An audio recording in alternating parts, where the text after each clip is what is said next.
All right. So, as we said, this is our FOC class, Fundamentals of Communication. And I am going to go through the course outline with you. And this course outline will be in Teams. As a matter of fact, I have already placed it in the class in Teams already. So you can go there for yourselves and you can make notes of, what we will be doing in the different weeks. Of course, as time goes by, you'll find that we will capture what is in the first week. We may capture some of the things from the second week in that lesson and so on. But the course outline is to really keep you abreast or keep you updated with the topics that we are going to be covering, the different periods or different times that when we have assignments due, the different things that are expected of you. All right. So it's ready to keep you updated. And I want you guys to familiarize yourselves with not only the fundamentals of communication course outline, but with all the other course outlines that you will be given during the course of this week. So in our course outline for fundamentals of communication, these are the things that we will be looking at. So of course, you know that this course covers 15 weeks. And so module 1, we look at explaining the communication process. So we're going to look at what is the communication process.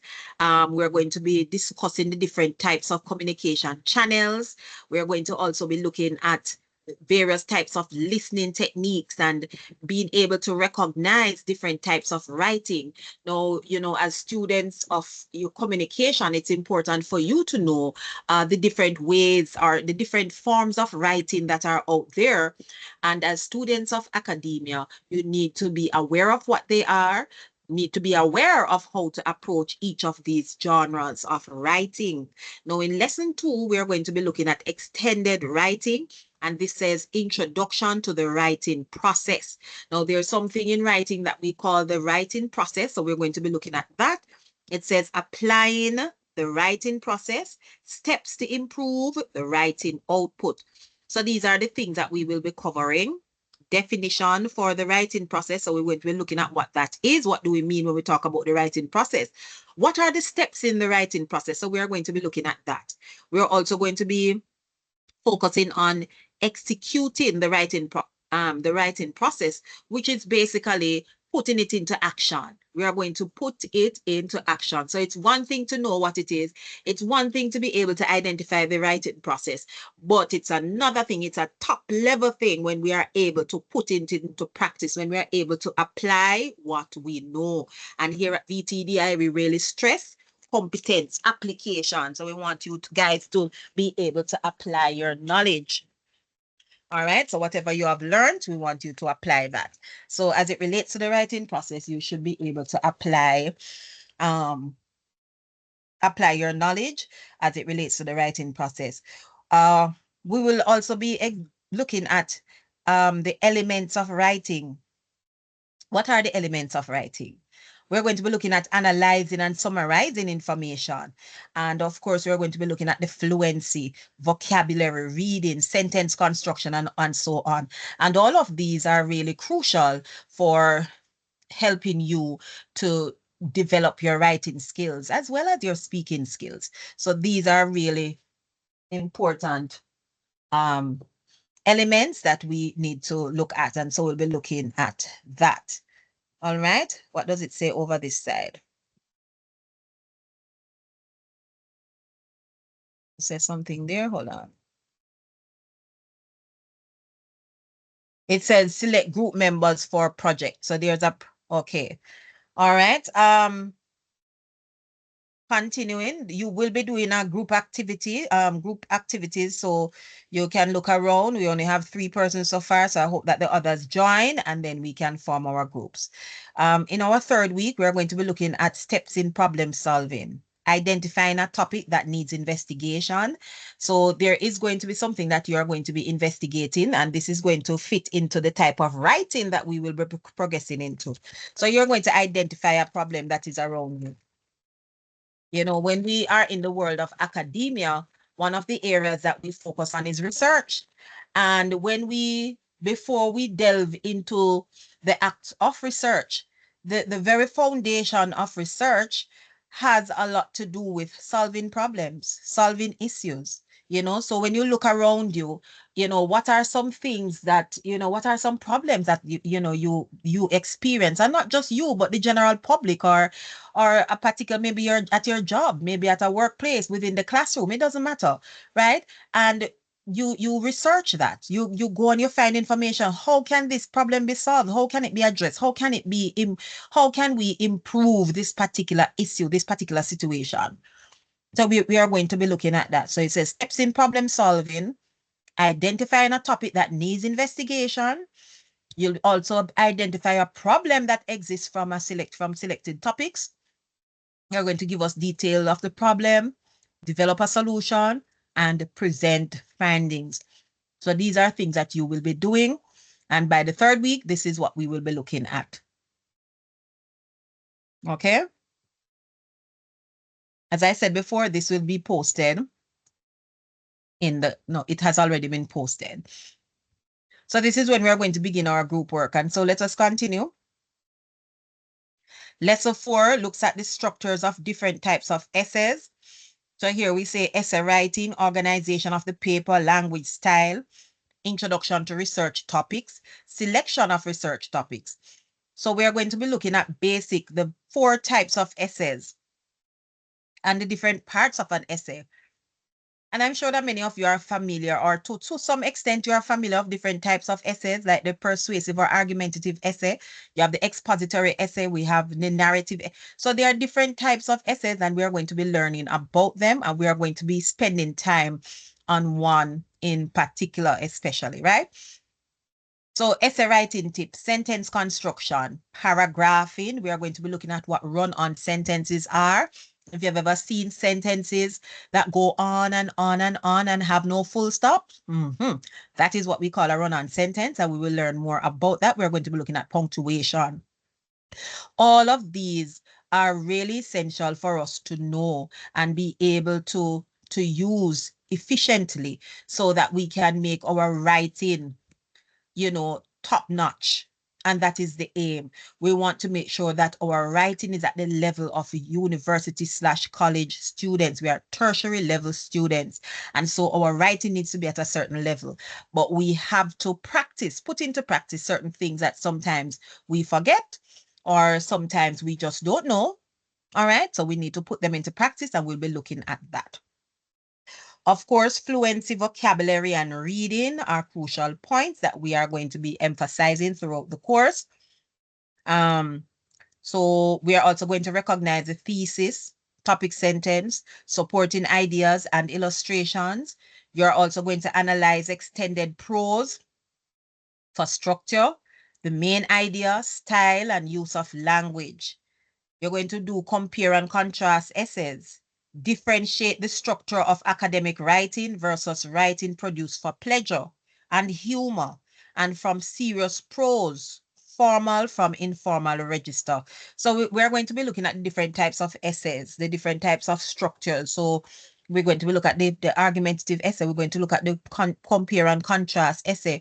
We're going to look at the expository essay. We're going to be looking at all of those. We're also going to put on our analytical skills, critical thinking skills. So we'll be able to analyze, a prose piece, and prose is everyday language that we speak. So it can be an essay piece that you're going to analyze. And when we're analyzing it, we are going to be looking at the main ideas that are presented. We are going to look at the structure of the essay. We are going to look at the style that the writer employs. We are going to look at the language that the writer uses. Does he use persuasive devices? Does the writer make use of examples? Does he use evidence? What are the different things, the different types of language styles that the writer employs in order to get his information across in a very effective way? So we are going to be looking at that.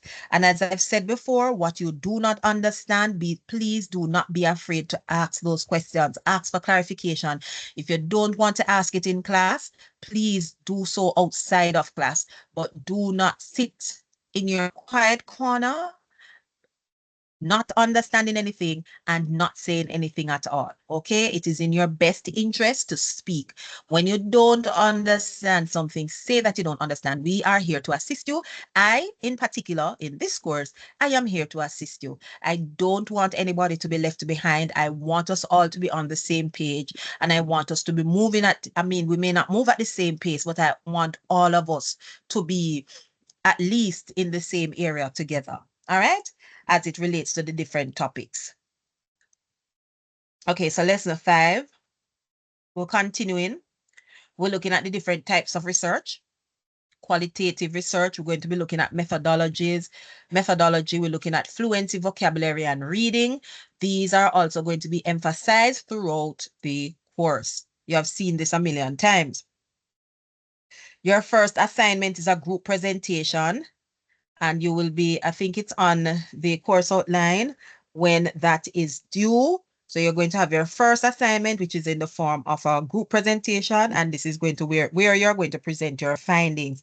So the assignment is basically for you to identify a problem, to find solutions to put to that particular problem, to see different possible solutions that could address this particular problem that you have identified. When you identify the problem, say why it is a problem, how does it affect people, you know, just to give us an idea as to why this is seen as a problem. And now we are also going to provide, you know, possible solutions to address that particular problem. And you will see this later on in the assignment sheet that will be provided shortly. Okay. Then we're going to go on to the definition of the position paper. So there's a position paper that you guys have to do. You're going to be looking at the elements of the position paper, and this is where we are going into our argumentative essay. We're going to refine selected individual topics. So you guys are going to select your individual topic, which is going to be coming from your group topic. We will speak more on that. You are going to develop the structure of a plan. So you're going to write an essay plan. You're also we are going to be looking at the APA style, 7th edition. Here at VTDI, we use the APA referencing. So that is something not only in language class, but when you go to your other classes, this is what we are going to be using. So I will go into that just to give you an idea. I don't want any student of mine to go to any other class and make any big blunders when it comes to writing using APA. So that is something that we're going to be doing here, and I'm sure it's going to be emphasized in other classes as well.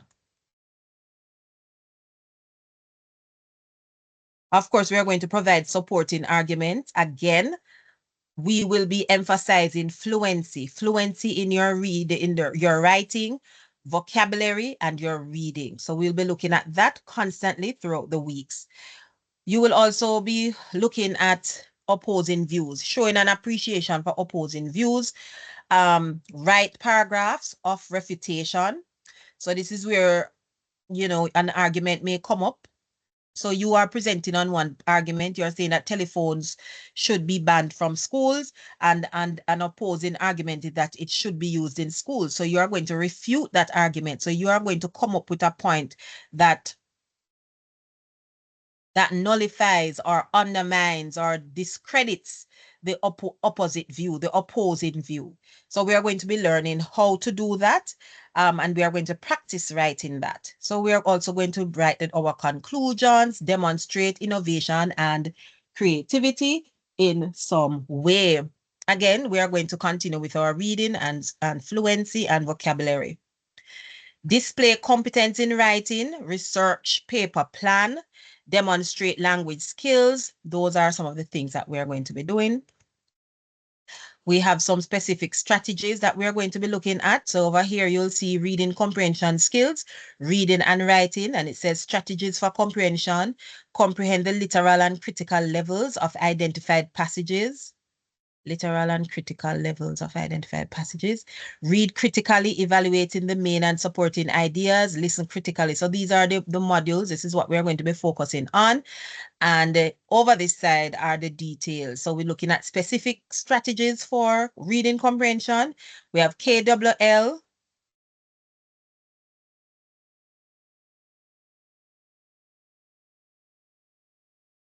we have KWL, DRTA, we have, and there are others. We are going to look at general strategies, the Super 6, making connection, predicting, questioning, monitoring, visualizing, summarizing. Those are strategies that you use in reading. And as educators in training, it is important for you to know this because these are approaches that I have used at the secondary level. I taught at the secondary level for years. Okay. I taught at the secondary for many years. And so these are some of the strategies that and you don't have to be a teacher of English to teach these strategies, especially if you go to those non-traditional high schools where, and I'm not saying all, but many of them, because I taught at a non-traditional high school for years, you have students who struggle with reading and students who read below their reading level. And let us say you're teaching construction or you're teaching hairdressing or whatever the case may be, because you are all BEd students. So I'm assuming that you would all be in applied technology. And if you want to teach reading in your content area, you want to make sure that students are grasping the information. You want to make sure that you know these strategies for reading, because you can use this to help your students to develop their reading skills, which will help them to develop the knowledge and the understanding that they need as it relates to your course. All right. So I don't want you to see these as isolated topics that I won't ever use again. These are actually, this information is so crucial for you as educators, persons who are studying doing this program. So crucial. All right. So we're going to be learning about all of this. Demonstrate the ability to analyze ideas conveyed through written material, read critically, and evaluate main and supporting ideas, write structured summary from oral and written information, and appreciate elements of writing, develop the skills of critical thinking.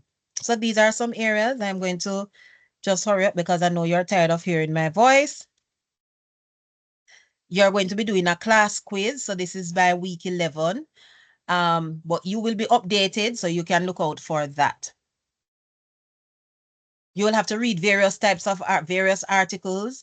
You'll get the opportunity to identify the main ideas, share what these articles are about in your own words, recognize main ideas in articles and so on, synthesize, summarize basically the information from various articles.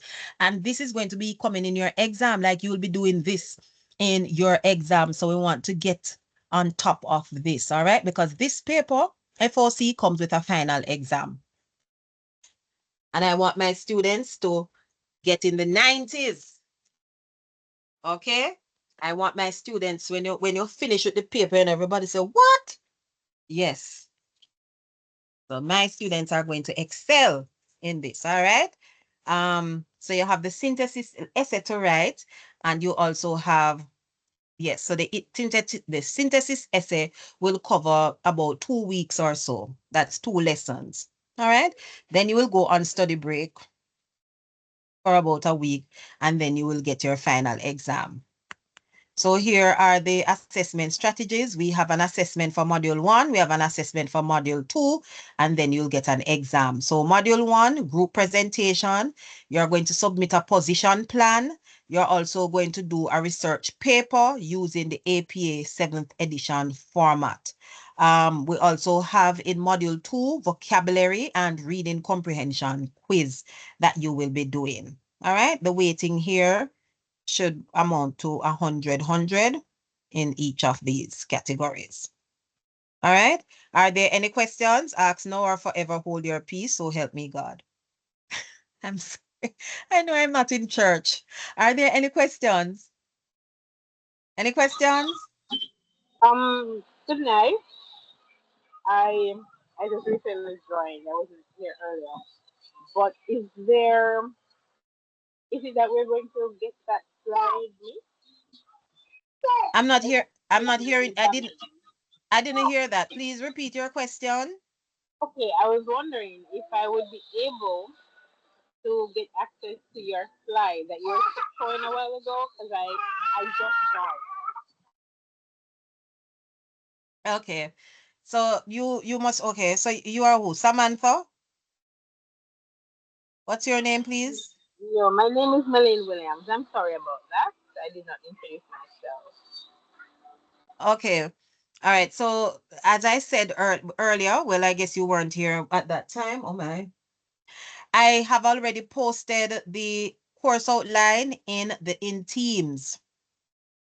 So this course outline that I just went through is already in Teams.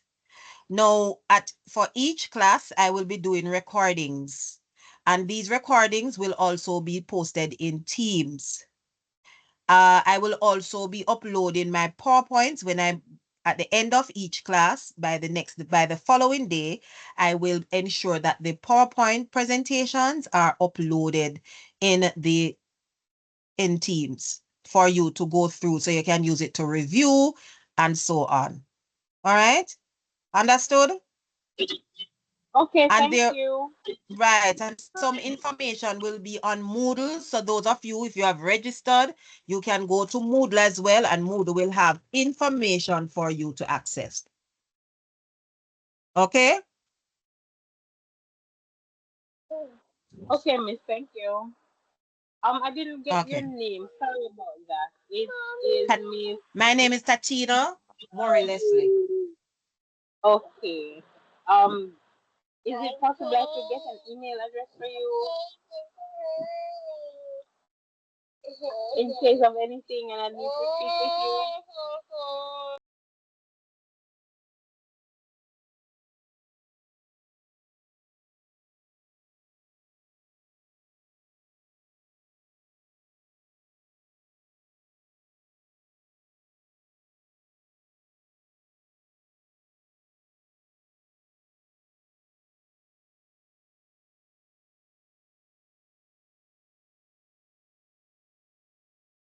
Excuse me.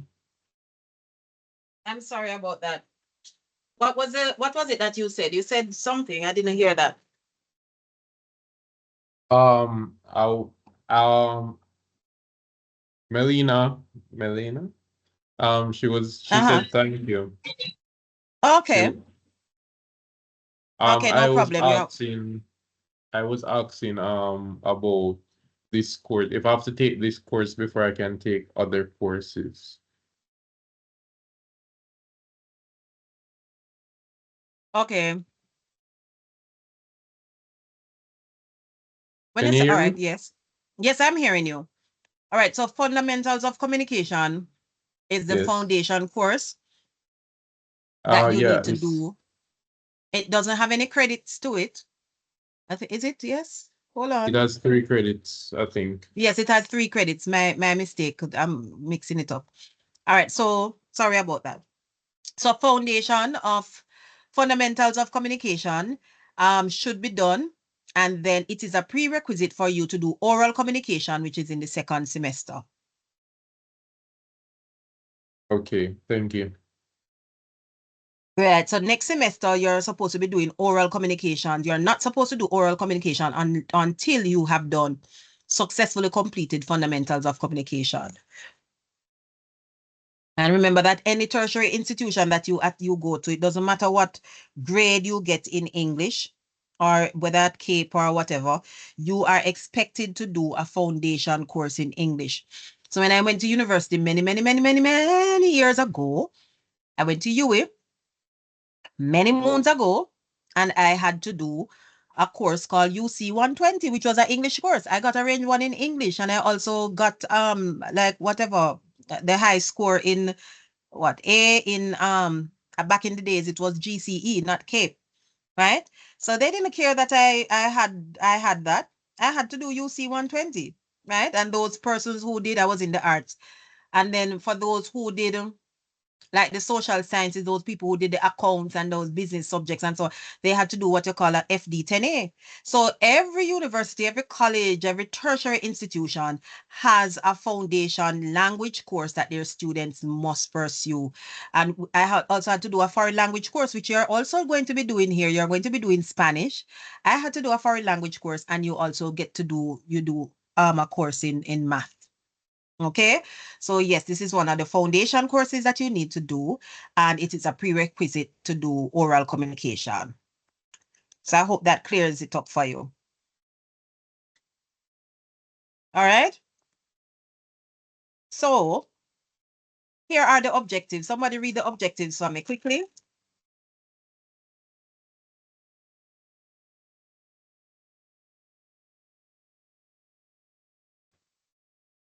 I can't see the PowerPoint. Why? I'm not sure.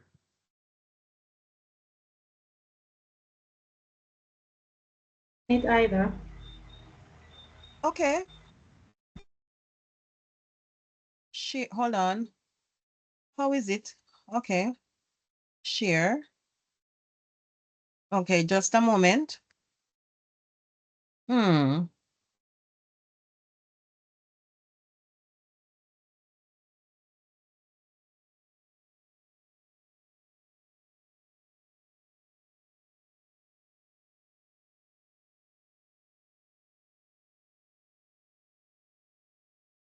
Okay, hold on. So nobody's seen my PowerPoint? Nobody said anything? Yes, I thought you were explaining, that's why. Oh I was my mostly goodness, listening. I had my PowerPoint well up, you know, thinking that you were able. All right.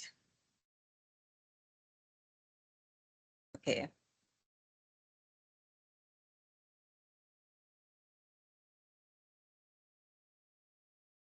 Just.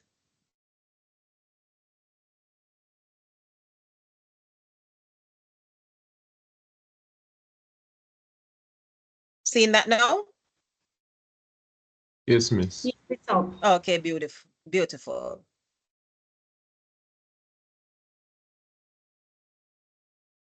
All right, so we are going to be looking at our objectives, and we have, let's see what time it is.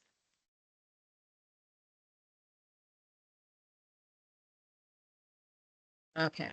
All right, so somebody read that for me, please. By the end of this lesson, students should be able to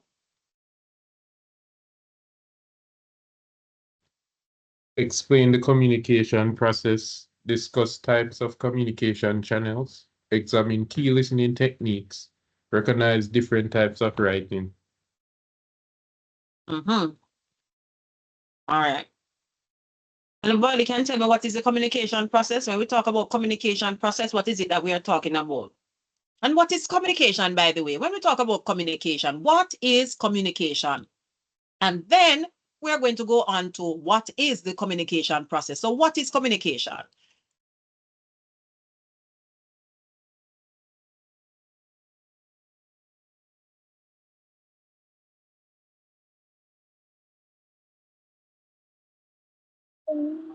Communication would be non-verbal. What I say? Speech, non-verbal and verbal. Also written. Okay. Yeah. Written form. Yeah. But what is it? So yes, it's non-verbal, verbal. For what? What in essence is communication? If you tell me that communication is non-verbal and verbal, what does that Sharing mean? information in a way that the listener understands and is able to give a feedback. Okay. Good. Now we're getting somewhere. Anybody else? Very good. Anybody else? Yes. Transferring information between a receiver and a sender.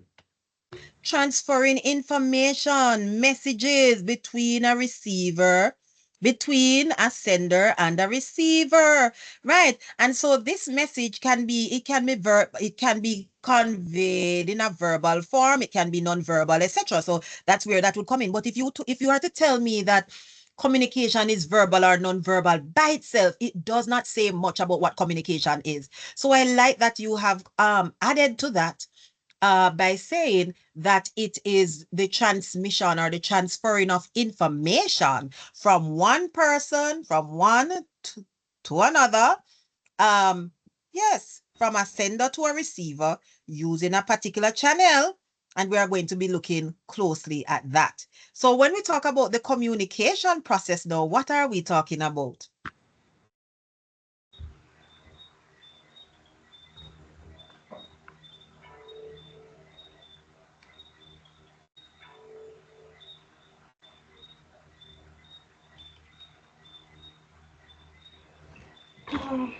Communication process. It's the method used from sending, encoding the message, putting it together, sending it. The receiver should interpret it and give it back. Okay, beautiful. All right, wonderful.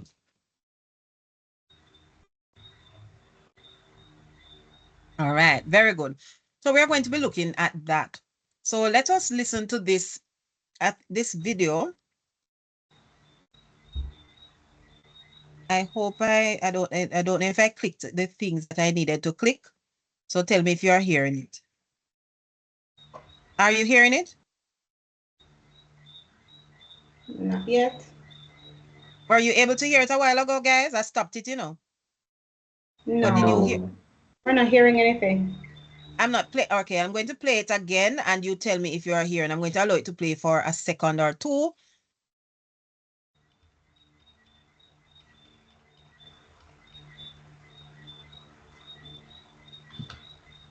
You're hearing it now? I'm not sure. I can hear it. I can hear it with Kirkit's mic on. Okay. I don't think that is the only thing though. Hold on. Anybody know about sharing on Teams? I'm going to hold on. I think there's something that I need to click. Include sound. And yes, that is it. And go back to PowerPoint slideshow. Is it? Yes, this is the one. Okay. All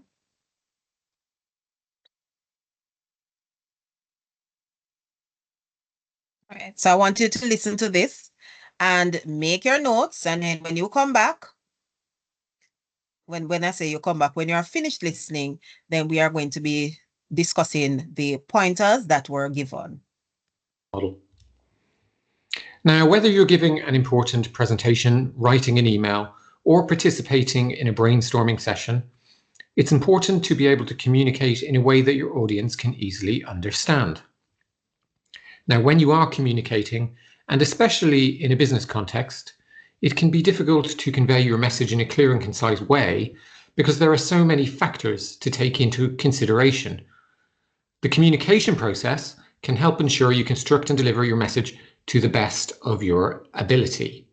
Now, before we jump in, you should realize that there are many different communication process models in existence, and the one we'll look at today is the most widely used and the first one to be published, known as the Shannon-Weaver model, and it was developed by Claude Shannon and published with an introduction by Warren Weaver in 1948. So let's take a look at the communication process. So you can see the communication process in the diagram, and you can see the green color represents the people involved, and the yellow, the stages of the process, and at the top you can see noise, which we'll define in a moment. So let's look at what each stage means in turn. So first we have the sender, and the sender is obviously the person who wants to communicate. We have the message, and that's the information the sender wishes to communicate. We have encoding, and that's how the message is to be communicated. So for example, is it verbal or is it written encoding? Next, we have the channel, and that's how the message is to be sent. So is it to be sent, for example, face-to-face or by email or text, for example? We have receiver, and that's the person to whom the sender sends the message. We have decoding, and that's how the receiver understands or how they interpret the message. And at the bottom here, we have feedback, and that's the receiver's response to the message. And we also have noise, and that's anything that might interfere with the communication or reduce the chance of a successful communication. So how this works is that the sender will obviously decide on the aim of their message and who the receiver is. Now, from this, they will construct their message and determine how it is to be sent. And to avoid miscommunication, it's important for the sender to keep their audience in mind when constructing their message and selecting their channel. Now, decoding starts when the recipient has received the message and starts to digest it, starts to understand it. Now, if the receiver is confused by any part of the message, the feedback loop enables them to seek clarification by asking questions. And the feedback loop also provides a mechanism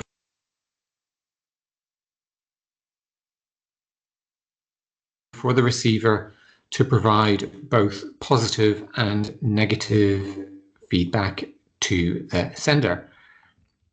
So, as we've said, anything that happens which results in the recipient receiving a different message than the one the sender intended is called noise. And there are actually 4 categories of noise. So the first is psychological noise, and this type of noise comes from within us. So, for example, our preconceived stereotypes, our biases, our beliefs, and our assumptions. Next, we have physical noise or physiological noise. And this type of noise distracts us, and it's created by someone else. So, for example, loud colleagues talking around you. Third, we have environmental noise. And this type of noise, as you might expect, comes from the environment around us. So, for example, passing traffic. And finally, we have what's called semantic noise. And this type of noise is created by the sender. So, for example, when you use technical language or verbose language, maybe you haven't really understood your audience. And because of that, you've introduced noise. So now that you understand the 8 stages of the communication process, and the potential issues that can arise, you can use the model to help you communicate more effectively. And this can be done by following these 4 steps and asking the questions or answering the questions within each of the 4 steps. So the 4 steps are: start by organizing your thoughts. Who do you want your message to reach? What action do you want your receiver to take, etc. Next, think about composing and encoding your message. So how are you going to communicate? Is it going to be face-to-face or by email? Does your audience prefer big picture information or more detailed information? Do you need to provide supplemental information? The next step is to deliver your message, and you need to think about what the right time to do this is. And finally, you need to allow yourself to be open to feedback. And have you included a process for collecting feedback, and have you allowed time for Q&A? And are there other signals you can pick up on? So let's make a little bit more sense of this by looking at an example. So in this example, we're going to assume the following scenario. We have Mark. He's a marketing executive who wants to give a presentation to his executive board, and he's doing that to request further funding for his department. Now let's work through each of the questions outlined above to see how Mark can use the communication process to help him communicate to the best of his ability. So step 1 is obviously organizing Mark's thoughts. So who does Mark want his message to reach? Well, Mark's message needs to be heard by all of the executive board and especially the CEO. Next, we have what action does Mark want the receiver to take? Well, obviously, the CEO, Mark hopes, will approve the extra budget that he is requesting. And finally, we have what information do Mark's receivers need the message to contain? Well, they need to understand the lost opportunity in the marketplace if they don't approve the increased budget. They need to understand the sense that this opportunity will be captured by competitors. And finally, they need to understand the strong return on investment of this particular budget increase should it be improved. So moving on to step 2, compose and encode your message. So how are you going to communicate your message, or how is Mark going to communicate his message? Well, he's going to do it face-to-face using a presentation. Is the audience knowledgeable about the topic in question? Well, actually, no, they're not. So Mark will try and focus on the opportunity of the budget increase in his presentation rather than the details of how the money is going to be spent. Now, does the audience prefer high-level, big-picture information or more detailed information? Well, in this case, they prefer big-picture, aspirational information. And does Mark need to provide supplemental information? Well, yes. Now, although the board prefers big picture information. They also like to know that the detailed analysis has been done. And so for that reason, Mark's going to include detailed data in an appendix that the board can examine after the meeting should they choose. Now, does the audience have any preconceived ideas or assumptions that could reduce the effectiveness of Mark's message? No. And finally, can you think of any other obvious noise that might occur? And if so, how can we address it? Well, Mark identifies that laptops and cell phones could distract from his message coming across as well as he would like. So he decides to ask for everyone to switch off their laptops and their cell phones for the duration of the presentation. And Mark also identifies that the head of finance's default position is to be adverse to increasing the budget of any department, not just marketing. So for this reason, Mark decides to organize a face-to-face one-on-one meeting with the head of finance in advance of the presentation. Now, the aim of this meeting is to take the head of finance through his plan, address any concerns he or she may have, and win them over in advance of the presentation so that they don't raise any objections during the main presentation itself. And this should allow the presentation to go more smoothly. Next, we have step 3, delivering the message. So what's the right time to deliver the message? Well, the only real time Mark can deliver his message to everyone required is during the monthly executive board meeting. So in this case, that's just when it needs to be. And the next question is there any way you can reduce your receiver's distractions? Well, Mark can't think of anything in addition to asking for laptops and cell phones to be switched off. So finally, we get to step 4, receive feedback. So first, have you included a process for collecting feedback? Well, yes, Mark has scheduled 10 minutes for Q&A at the end of the presentation. Next, can you pick up from other signals being given? Well, maybe, but Mark decides to reflect on this after the presentation. And finally, you need to analyze your feedback. So after the presentation, Mark will examine the comments made and think about how they can be used as an input to improve his future presentations.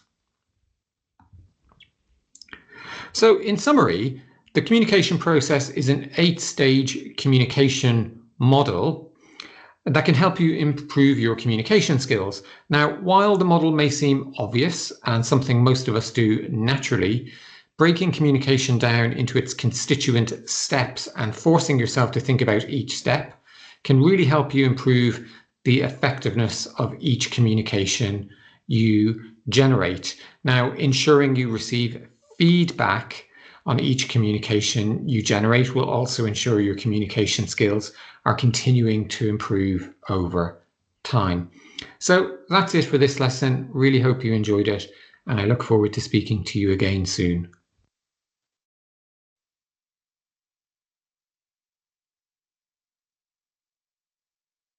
Okay. Hello and welcome to today's lesson where we're looking at the communication process model. Now, whether you're giving an important presentation... Okay, hold on. Okay, guys. Good. A question for you. What is your understanding now of we have learned about the different, the different stages or the different elements involved in the communication process. I want you to I don't want you to identify one. I want you to state one and explain that particular element of the whole process of communication. At least you should give me 2. Each person give me 2. We don't have that many persons online. Let me stop sharing here. Go ahead. Let me start with Parket. You go ahead.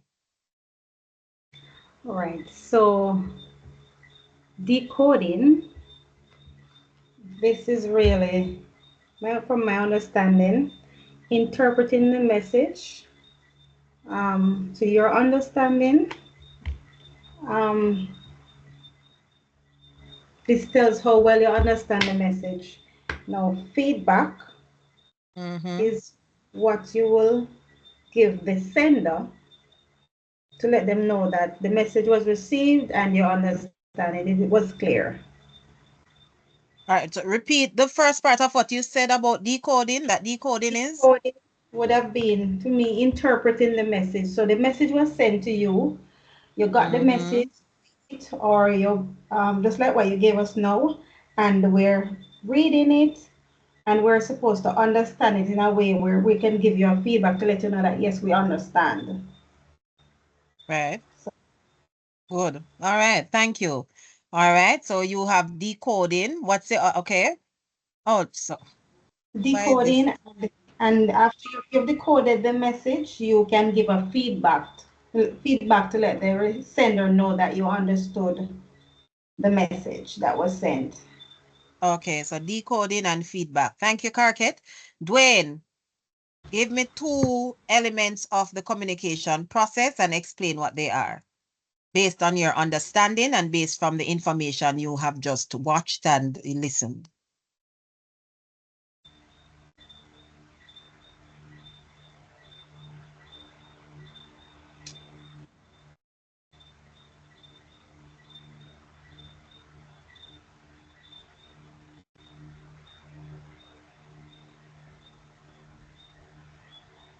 Go ahead, Dwayne.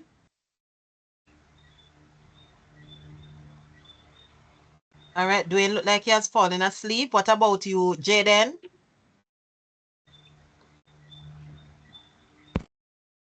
Hello. The elements of the Sharon Weaver process, right? I should explain 2 of them. Right, 2 elements of the communication process that we that was just covered a while ago. And explain what you understand them to be.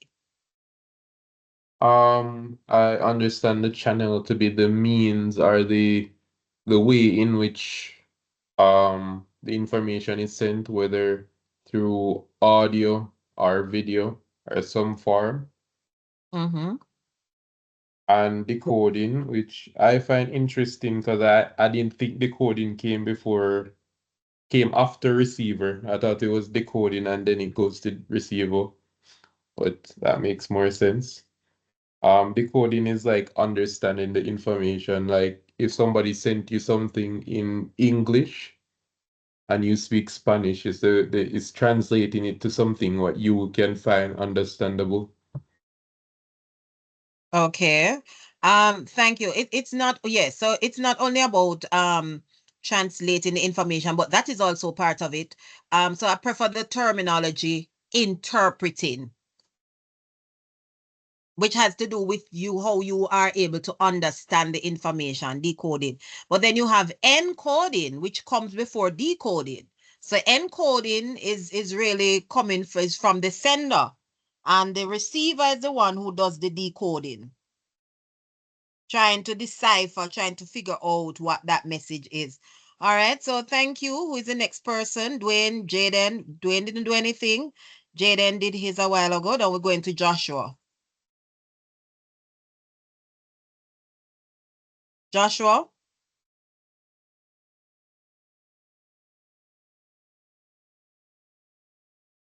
Hello? Joshua? All right, Milene. It's pronounce your name for me, Milene. Pronounce your name. It's Milene. Okay, go ahead, Milene. Give me 2 elements of the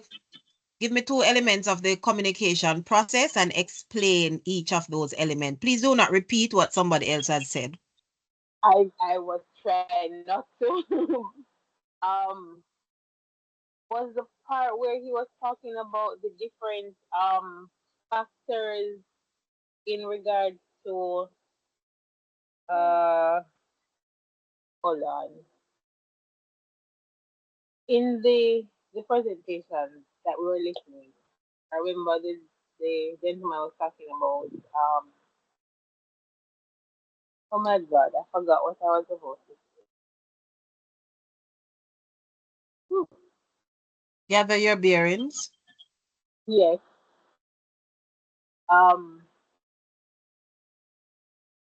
in the terms of the different distractions, that's what I wanted to bring out. The um outside noise and all of that can affect communication.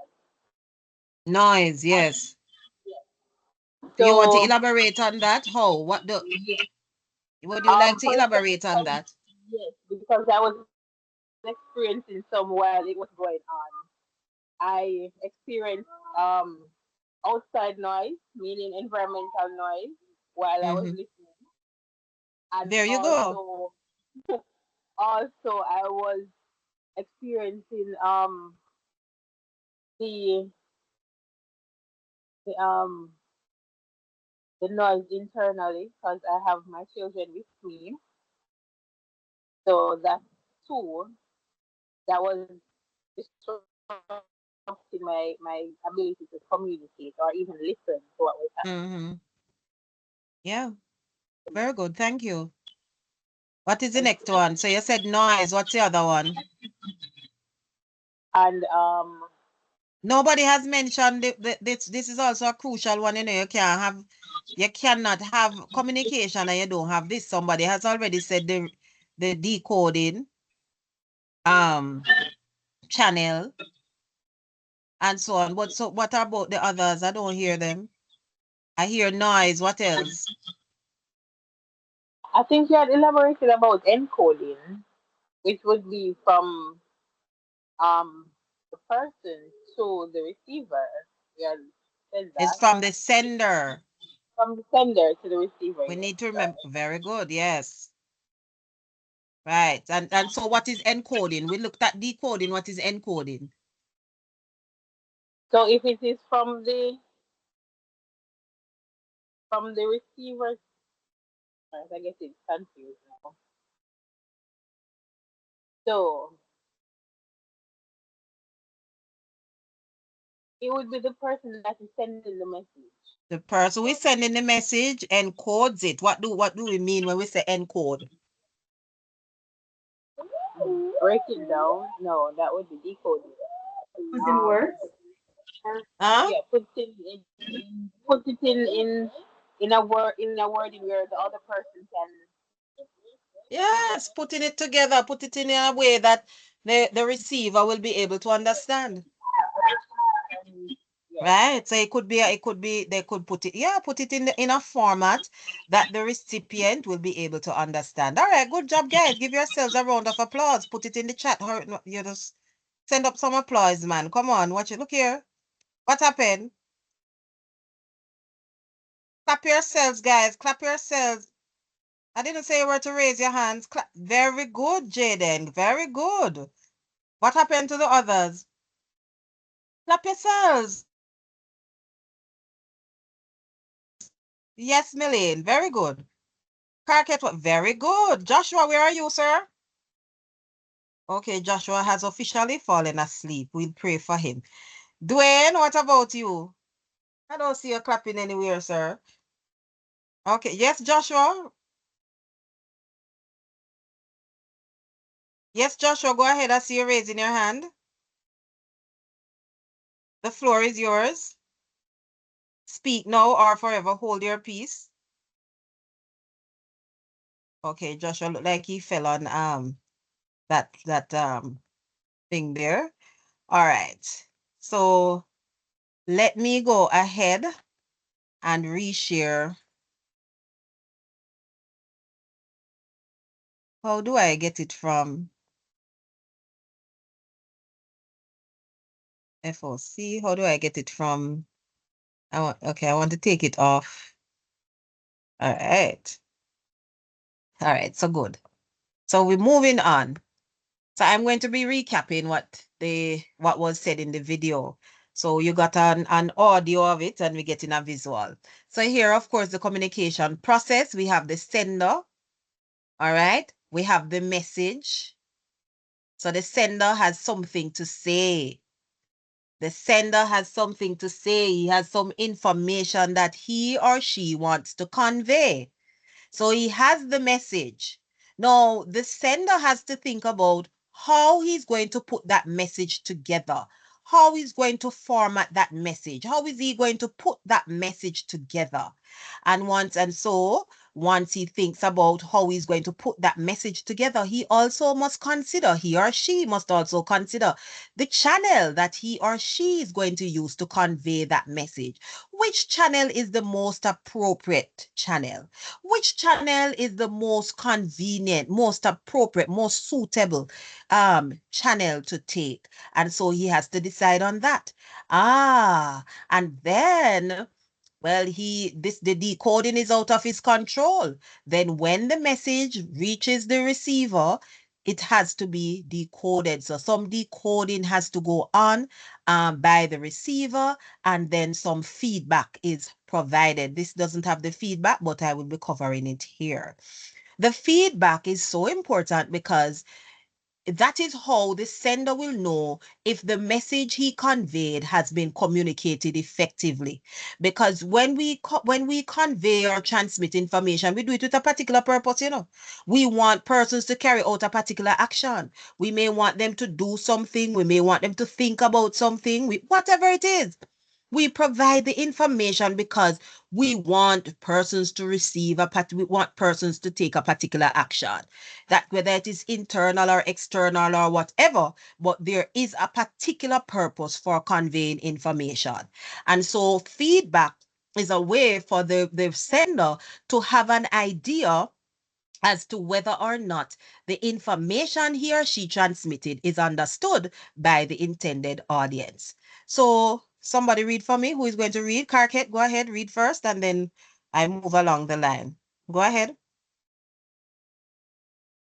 It's important to be able to communicate so you are understood. It can be difficult to convey your message when there are so many factors to take into account. The communication process can help ensure you construct and deliver your message to the best of your ability. There are many different communication process models in existence. We look at the Shannon-Weaver model. Okay.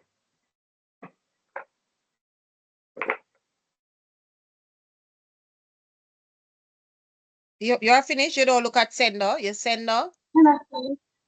It's not. There's nothing else there. What are you reading? Miss, the tab is blocking the thing on the screen. Communication process is up. That's the only thing there.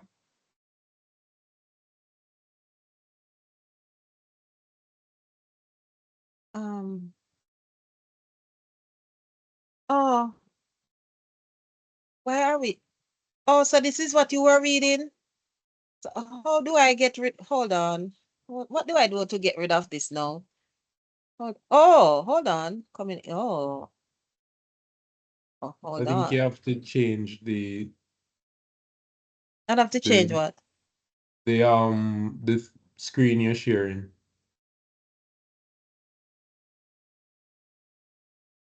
I went into a different I went into a different I took up a different thing, you know, just to avoid this. Okay. As I'm saying, what was she's reading the thing from the slide. Okay. And I need this to stop. How do I?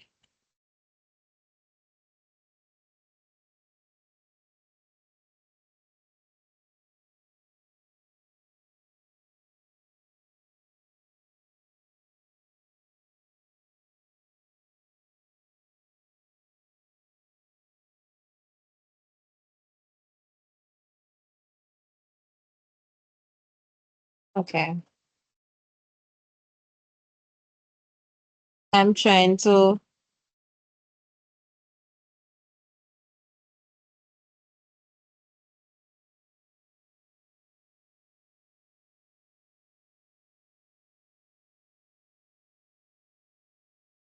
All right, guys, I am in a quandary.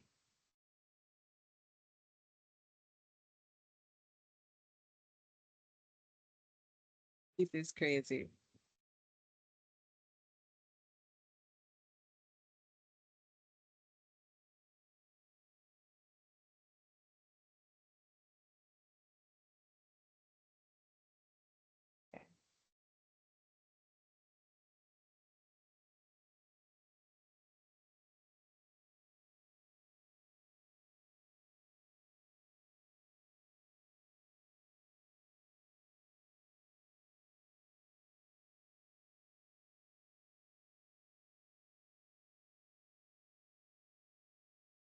Okay, are you seeing it now? My God, that took eternity. I don't even know what that is. Are we seeing that? Or I have to. Not seeing. No, Okay. miss. All right, that's fine. That's fine. I've gotten out of that thing. But that's fine. That's fine, guys. We are getting there. I need to find you back. Find you. And then I'm going to share. And okay. And this is where we need to be. Here we are. So sorry for the glitch, guys.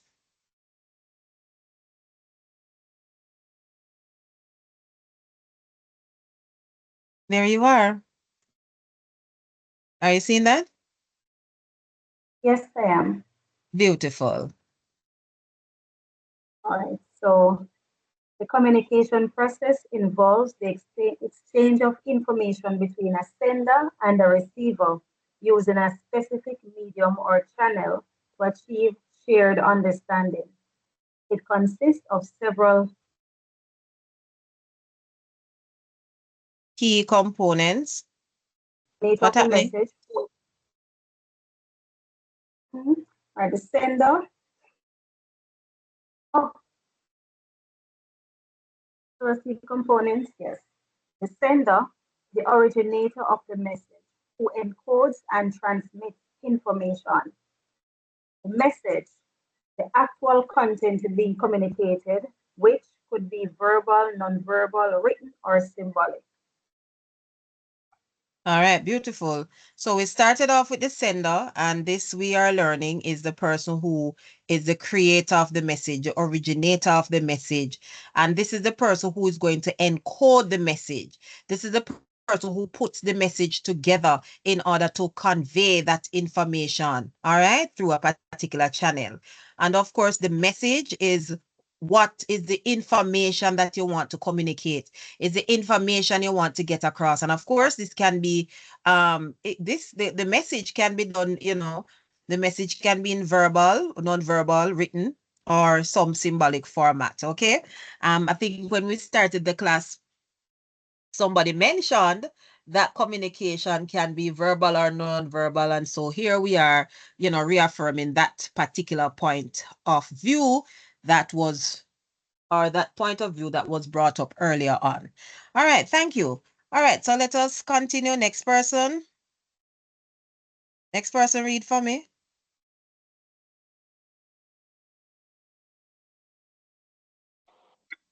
Go ahead. Encoding, the process by which the sender converts the message into symbols, words or gestures, etc., that can be transmitted.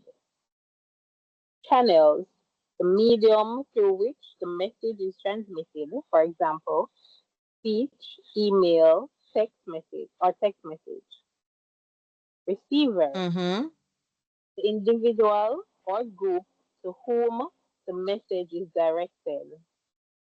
Decoding, the process by which the receiver interprets the message and, hold on, extracts the meaning. Meaning. Very good. Right.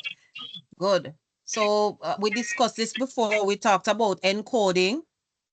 And we say that this really has to do with the sender, the person who is sending the message. And the message has to be formulated, it has to be put together in a particular way, whether it is the use of words, whether it is the use of emojis, whether, you know what I'm saying, whether use of symbols. You decide how you're going to encode that message. I mean, young people today can encode their messages just using emojis. The other day I sent a message to my niece, and when I look, it's 3 emojis she sent. Right? That was how she chose to encode her message. And thank the Lord that I am keeping not too much abreast, but I have a little idea of what those meant. And I had to laugh and so on. And I sent her back my emojis as well. And there was common understanding. We did not use words. This is my soon to be 16-year-old niece, right? We didn't use words. She just sent her emojis, and I understood what she was saying. So encoding is how you choose to formulate that message. So the message could use words, of course. It can use symbols. It can you whether symbols is the same, could use emojis and so on, and to convey that. But we have to make sure, because we are conveying information and we want our recipients to understand, we have to make sure that the way that we are encoding our message is really what is key. Whatever way we choose to encode our message, we must ensure that what? The The receiver receiver understands. understands. The recipient will understand.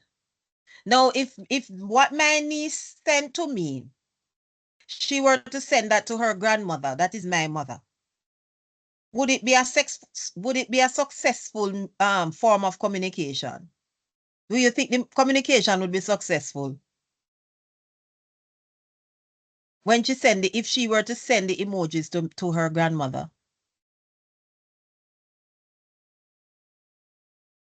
Probably not if her grandmother isn't um up to par with the emoji, the Right. current communication. Right, exactly. My mother would be there. Then what she said? Me she say send something and me no see she say anything. What she say? Right? So however we encode a message, we want to make sure that the intended audience or the audience for whom we intend to receive this message, that it is done in such a way that they will understand. So of course we have to be mindful of the sort of symbols that we use. We want to be mindful of the words that we use, even words, guys. Yes, because there are some words we may be using some very verbose. We may tend to be very verbose, using words that, the person that we intend to convey the message to doesn't understand, right? So when we are encoding, we want to encode the message in such a way that the recipient, the intended audience, understands that message. It doesn't make any sense you trying to communicate and you are not encoding it in such a way that the intended audience understands. Doesn't make any sense. Might as well you lock your mouth and go somewhere else and sit in a corner. All right. And then you also have to think about the channel, and the channel is the medium that you're going to use to convey that information. At my workplace, the medium that we use all the time is really emails. So at my workplace at VTDI, we communicate by emails all the time. You get up this morning. I got up. I saw an email that was sent from early this morning. By the time you reach 10 o'clock, you will see a million emails. And, so that's a medium of communication. So, that's how you're going to respond, etc., etc. There are some persons who, I don't love phone calls. I really don't like phone calls. And to imagine that I'm not a Gen Z or a millennial or whatever, but I don't like phone calls. I prefer to get like a message that I can respond to. Yeah. So you have to decide on what is the appropriate channel, the appropriate medium that you're going to convey the message. All right. Of course, for the receiver will be the person or group of persons who are the intended audience. These are the persons who you intend to get the message across. And of course, it is their responsibility now. The onus is on them to decode that message. And decoding, of course, we have said that this a million times, is their way of interpreting, picking out, essentially making meaning of the information that is conveyed. All right. And then from there, we go to who is going to read next? Next reader. We're going to feedback and noise. Feedback, the response from the receiver to the sender, indicating whether the message has been understood. Noise, any interference or barriers, e.g., distractions, misunderstandings that interrupt the communication process. Note, effective communication occurs when the message is clearly understood by both the sender and the receiver. Okay, beautiful, right? And I don't want us to overlook noise. We talk about feedback already, but I don't want us to overlook noise. And I'm going to give you an activity, guys, just to present. So I'm going to give you 5 minutes just to get the information and another 5 minutes just to present in class, right? So feedback is important because as I said before, we have discussed this already, that this is how the sender will have an idea that the receiver, the intended audience, the recipient understood the message. All right. So when it's one thing for the sender to send the information, but you also want to make sure that the receiver understands. And even when we are here communicating, I'm doing this lesson and, I am explaining this. I sometimes, if you notice, I've asked you to explain what this means just to make sure that you understand it, just to make sure that you understand the information for yourselves. So the sender sends information, but it's also important for the recipient, the receiver, to give feedback, because that is what the sender is going to use to determine whether or not the receiver understood the information and whether he needs to give more clarity, whether he needs to explain something more, whether he needs to maybe encode the message better. You get what I'm saying, everybody?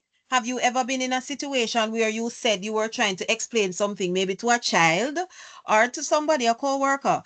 And this has happened to me a million times. I'm explaining something to you in my classes, right? So I'm explaining something to you. So have you found yourselves in a situation where you're explaining something to someone and they, based on the feedback they give you, they don't really understand it. They don't get it. So you have to put it in another way and then they get it. Have you ever found yourselves in that situation? Guys, no, you didn't have to explain something to a child and the child didn't understand, so you had to break it down in simpler form. No? No, miss. Well, Not at all. that's rather strange. Yes. So every time you Well, talk somebody, I have to because I have a 4-year-old who is autistic, non-autistic, but I still have to break things down so that she understands exactly what it is that I'm talking about. So okay. yeah.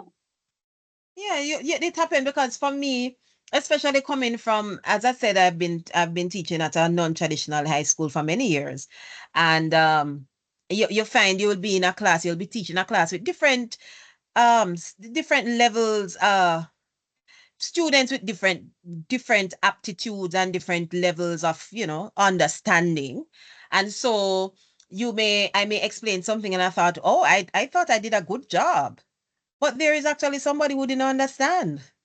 And they said, Miss, I didn't understand. I said to myself, what me think me explain it. I don't have anything more left in me.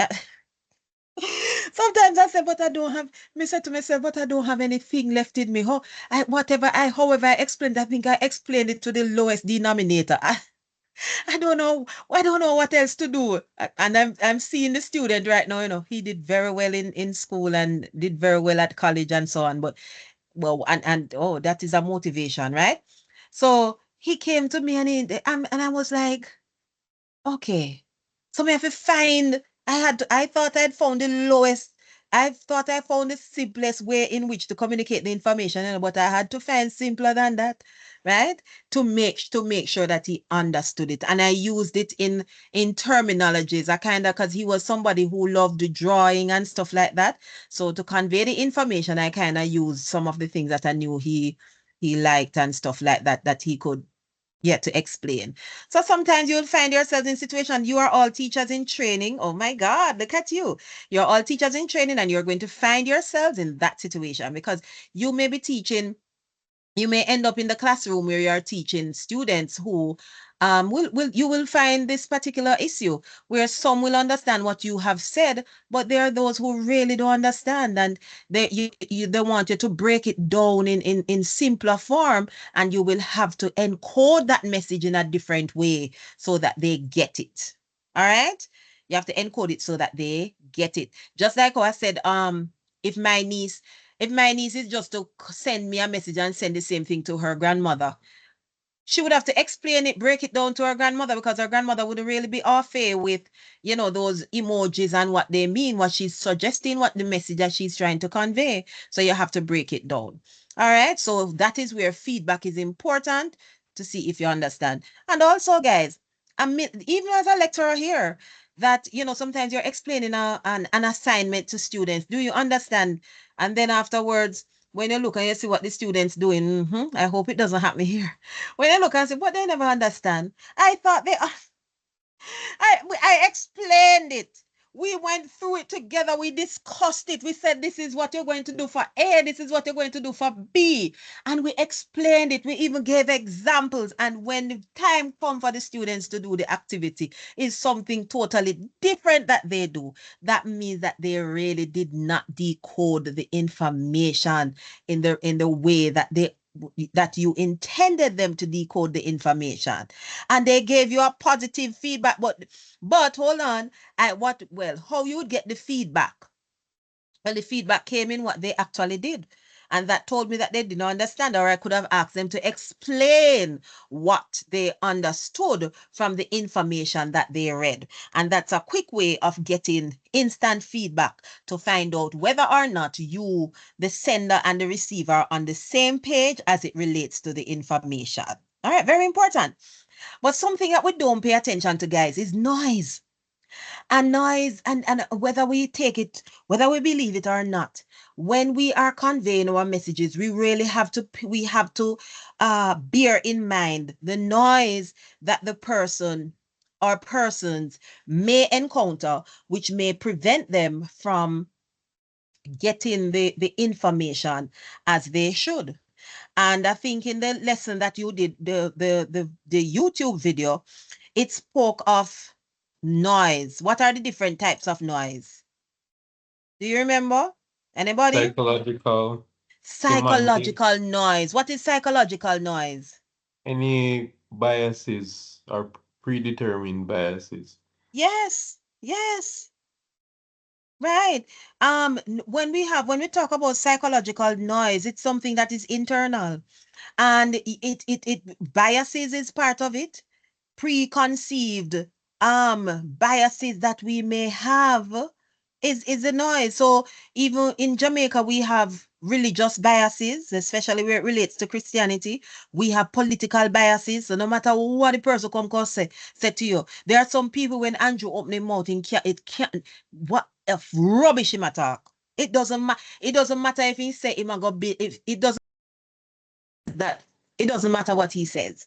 Rubbish to some people, because they have an internal bias that is not that prevents them from receiving the message in the way that they ought to. And the same thing for the opposition, right? The same thing for Mark Golding. Mark Golding, no matter what Mark Golding may say, no matter what he may come to the people to say, there are those persons who are not going to receive his message in the way that you would want them to receive the message. It doesn't matter. They are not going to receive it in that way, because they have their own preconceived biases. You understand me? It's the same thing. Some of us are biased because of our religious views, no matter what the person says, because we already have this view. We are not going to see it in any other way. We can't see it any other way. But psychological does not also have to do with biases. It also has to do with your own values, your own internal struggles, right? You know that you could be under stress. And I don't know if you guys have experienced it, but I experience it all the time. And it doesn't have to do with stress. But sometimes, have you guys somebody ever tell you hi? Or they say something to you in passing, and you may respond to them or may not. You may respond to them maybe a minute or 2 minutes after and say, "Oh, hi, Suzette." The person called you about 2 minutes ago, and it's after 2 minutes, you say, hi, yes, Suzette, respect, whatever the case may be. Or you may not respond to them any at all. Can anybody tell me why this happens? Sensory deprivation, Meaning, like mental fatigue. okay, You're tired. What else? Good.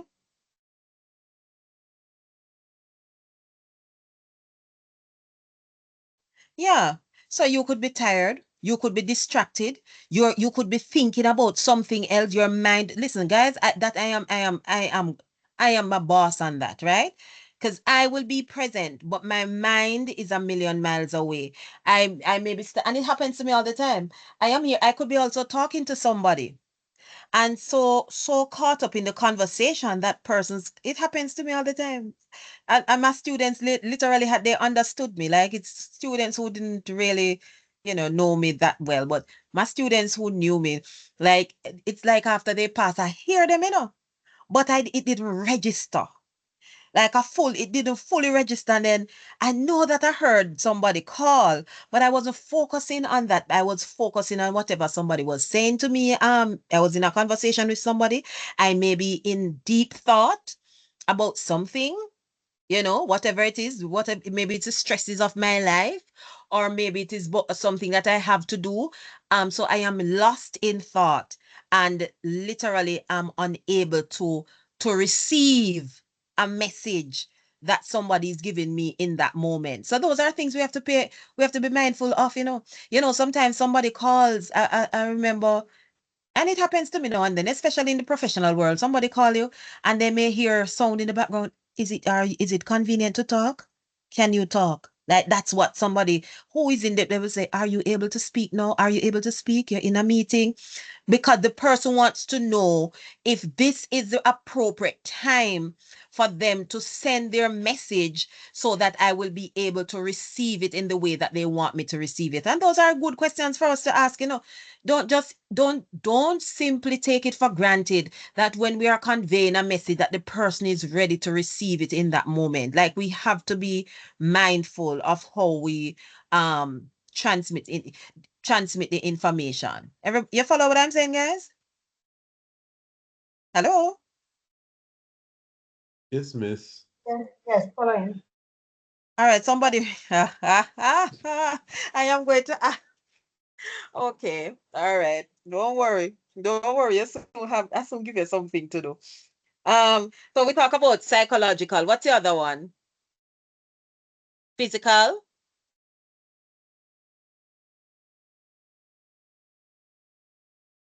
Physical Um, noise? that's that's noise, like literal noise. Anything, maybe even somebody bumping into you, or somebody making a loud noise, or distracting you, making a distraction in the area you're in. Distraction, right? Yes. And then you have environmental noise that comes from, the environment, right? Very good. And physical noise could also be, sometimes you're talking on the telephone and it literally has that happened to me recently. I don't know what. I heard just some weird sounds coming from the telephone and I couldn't hear so clearly. I think it was Melaine. Was it earlier? Was talking and I wasn't hearing her well, and I don't know if it was the noise in the background or whatever the case may be. Well, that would be environmental noise. And then you have the semantic noise, which is created by the sender. And we're going to be looking more into that. Because that also has to do with the words that we use, etc. The words, the phrases, the language that you use, it has to do with semantics. Um, Using certain phraseologies or certain phrases or certain terminologies that may not be readily understood by the receiver. So we have to ensure that when we are conveying information, that we use language, we use words, we use symbols, we encode it in such a way that the person who is receiving that message will clearly understand. All right. So I am going to be asking quickly, next segment of our lesson.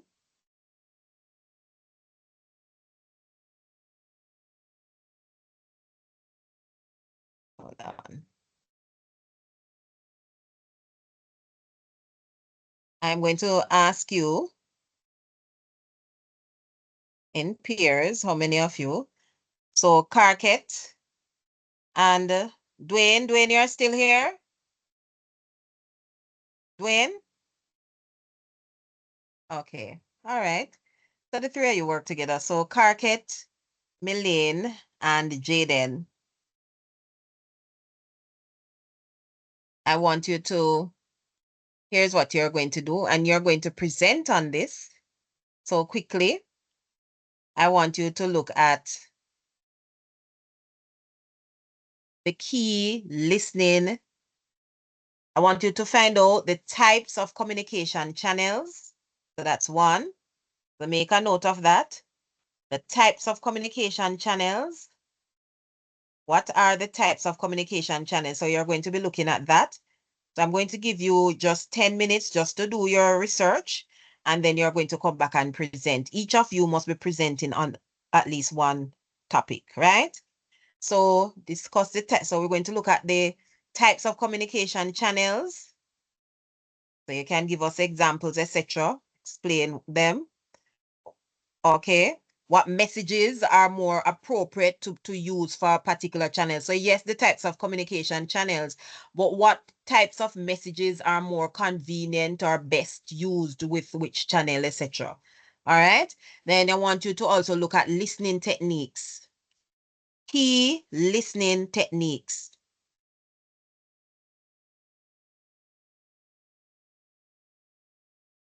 And then I want you to also examine the different types of writing.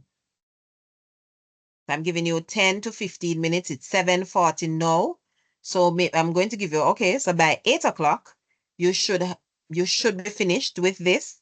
And then by 8 o'clock, you should be able to ready to present, and then we can discuss these topics further. All right, is that understood? What are you supposed to do, guys? Types of communication channels, key listening techniques, and types of writing. Yes. All right. Do you want me to open a classroom for you?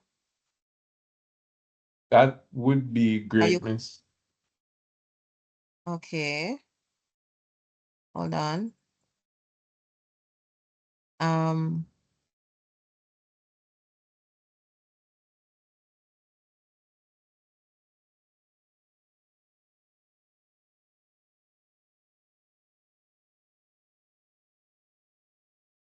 Or maybe okay, so rooms here. Okay, break. Guys, I just use this in the summer, but I don't know why it's like I'm a novice. Choose the number of rooms you want to create. We're just going to create one room. Automatically assign the 4 people to each room. Yes.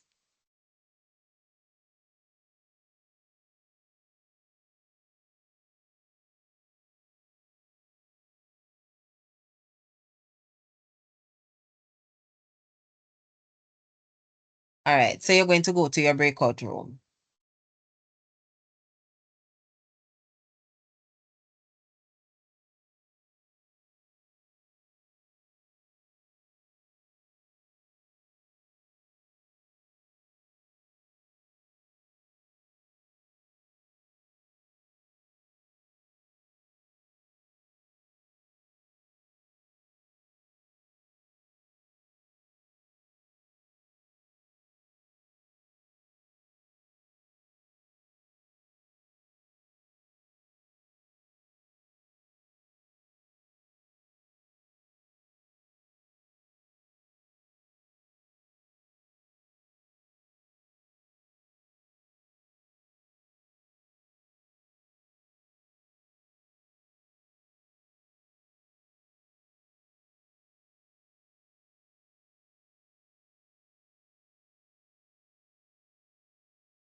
Yes, sir. I wish I could. Hello? Hello. Oh,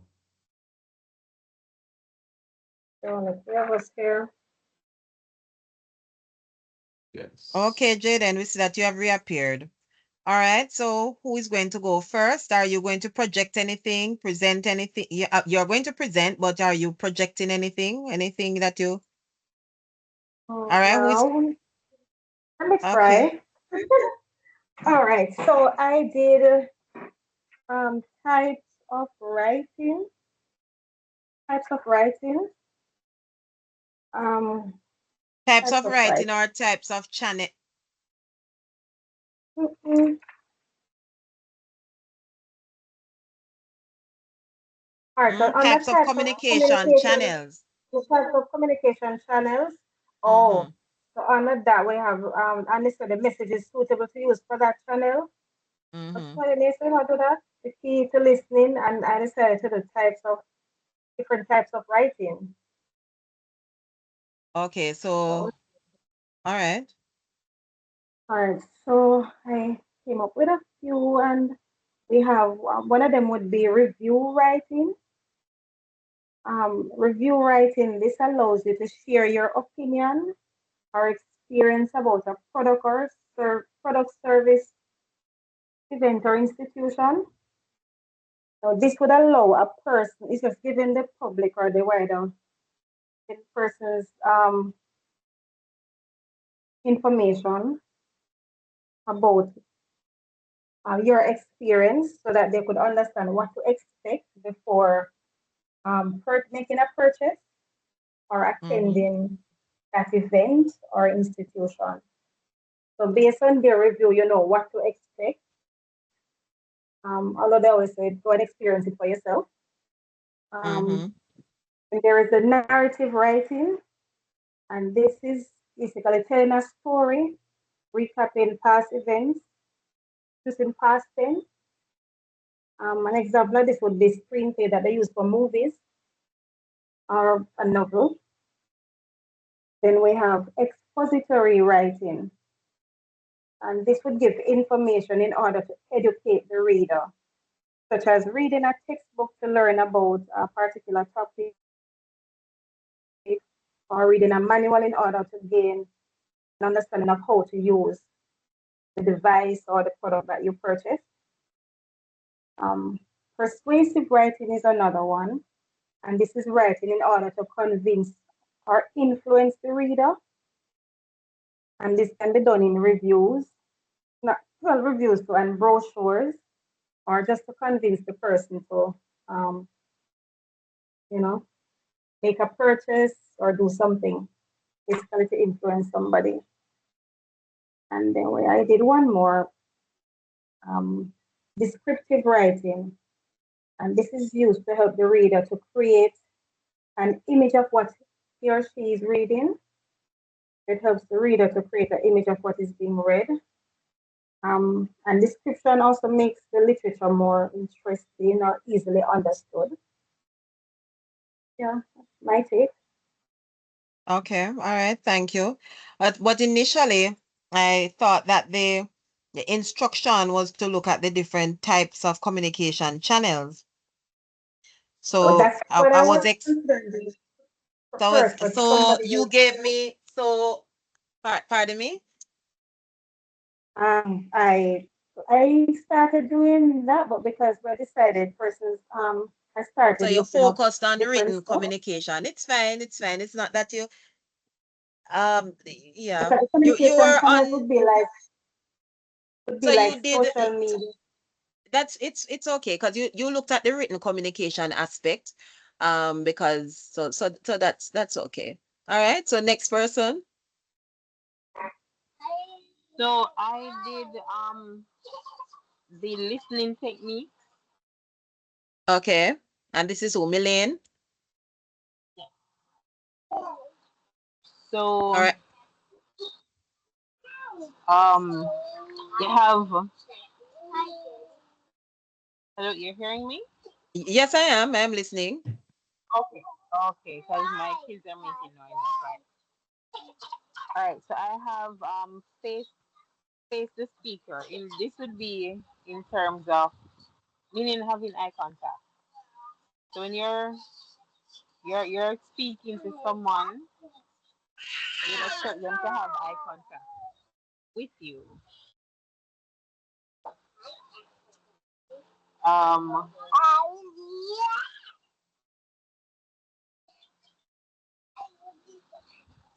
We're listening. the second one would be listen to nonverbal cues. So nonverbal cues, you can pick them up through once again looking at the person, listening exactly to what the person is saying because you'll pick up different. What should I say? Let me read exactly what they have here because I was trying to phrase it my own way. It says facial expressions and tone of voice and gestures can tell you just as much as what is being said, as in words. Mm-hmm. They said pay attention to what the other person is saying with their body language, such as their smiles, their use of phrase of examples, their arm gestures, so forth. Um, there's this one that I like in particular. It said, listen without judging or jumping into conclusion. Um, in terms of if you start reacting to an emotion as to what the person says, because we do that a lot. Mm-hmm. At times we may not understand what is being said and we pass our own judgment or conclusion to what we interpret it as. Mm-hmm. The other one is it said do not impose your own opinion or solution. What they have here says it's not always easy, but lending a listening, supportive ear can be much more rewarding than telling someone what they should do. So we also do that a lot. Try to impose our own opinions on others when they are stating something. So that's one place I got it. I got it's hard. Where I got it from? It's heart matters. I have another one that I did. Um, it says there are five listening techniques how to be a better communicator, and you have passive listening. Passive listeners are pretty much persons who are present in body but not in mind, but they will pick up on things throughout the room. They would nod along, so let it seem as if they're actually hearing what you're saying. So those are Yes. that's passive listening. Selective listening. If you're not a selective listener, you probably know one. Selective listeners seem to filter what they hear through their own worldview. So that's what they're saying here. Is it okay for me to just browse through because I know that there are other presenters? Or would you like me to go through from them? Just quickly give me a synopsis. Because we just have one Okay, other person, two other person. Right. okay. And you have active listening. So most of us try to be active listeners. An active listener actually holds on to a speaker's every word. Attentive listeners are getting it all and remembering it all. And we have active listening, passive, empathetic listening, and so on. Okay. I All I right. got this from it's an article. There, I think they're arrow. I can't pronounce this word. It's a very tricky word, but I'll send it to you, miss. Okay. All right. Next person.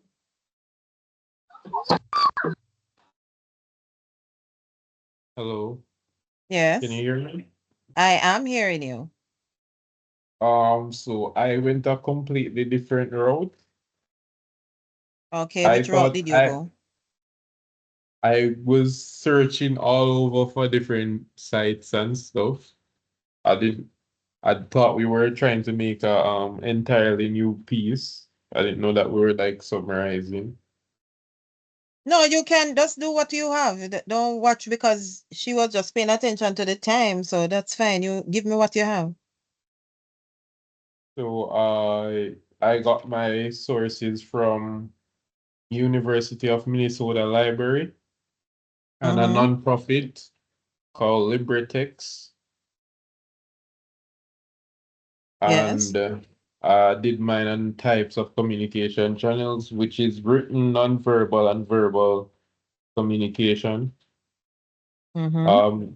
Do you want me to read the different Yes, types man, of go ahead. communication? Yes, go ahead. Thank you. Go ahead.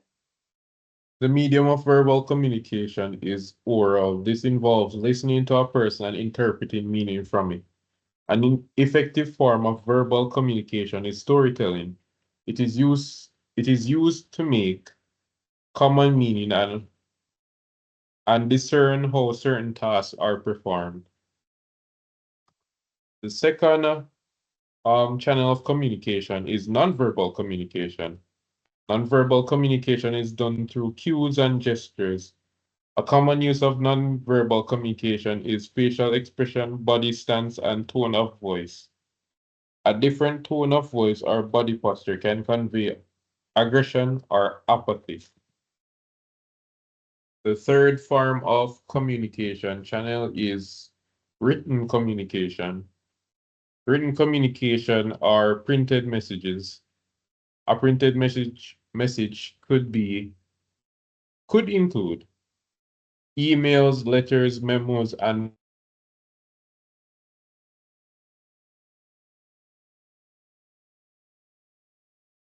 Yes.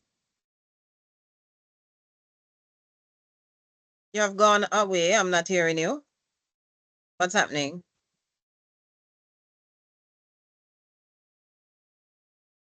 What's happening?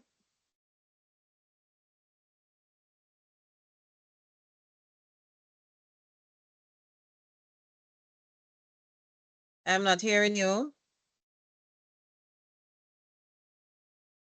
Jaden, all is well?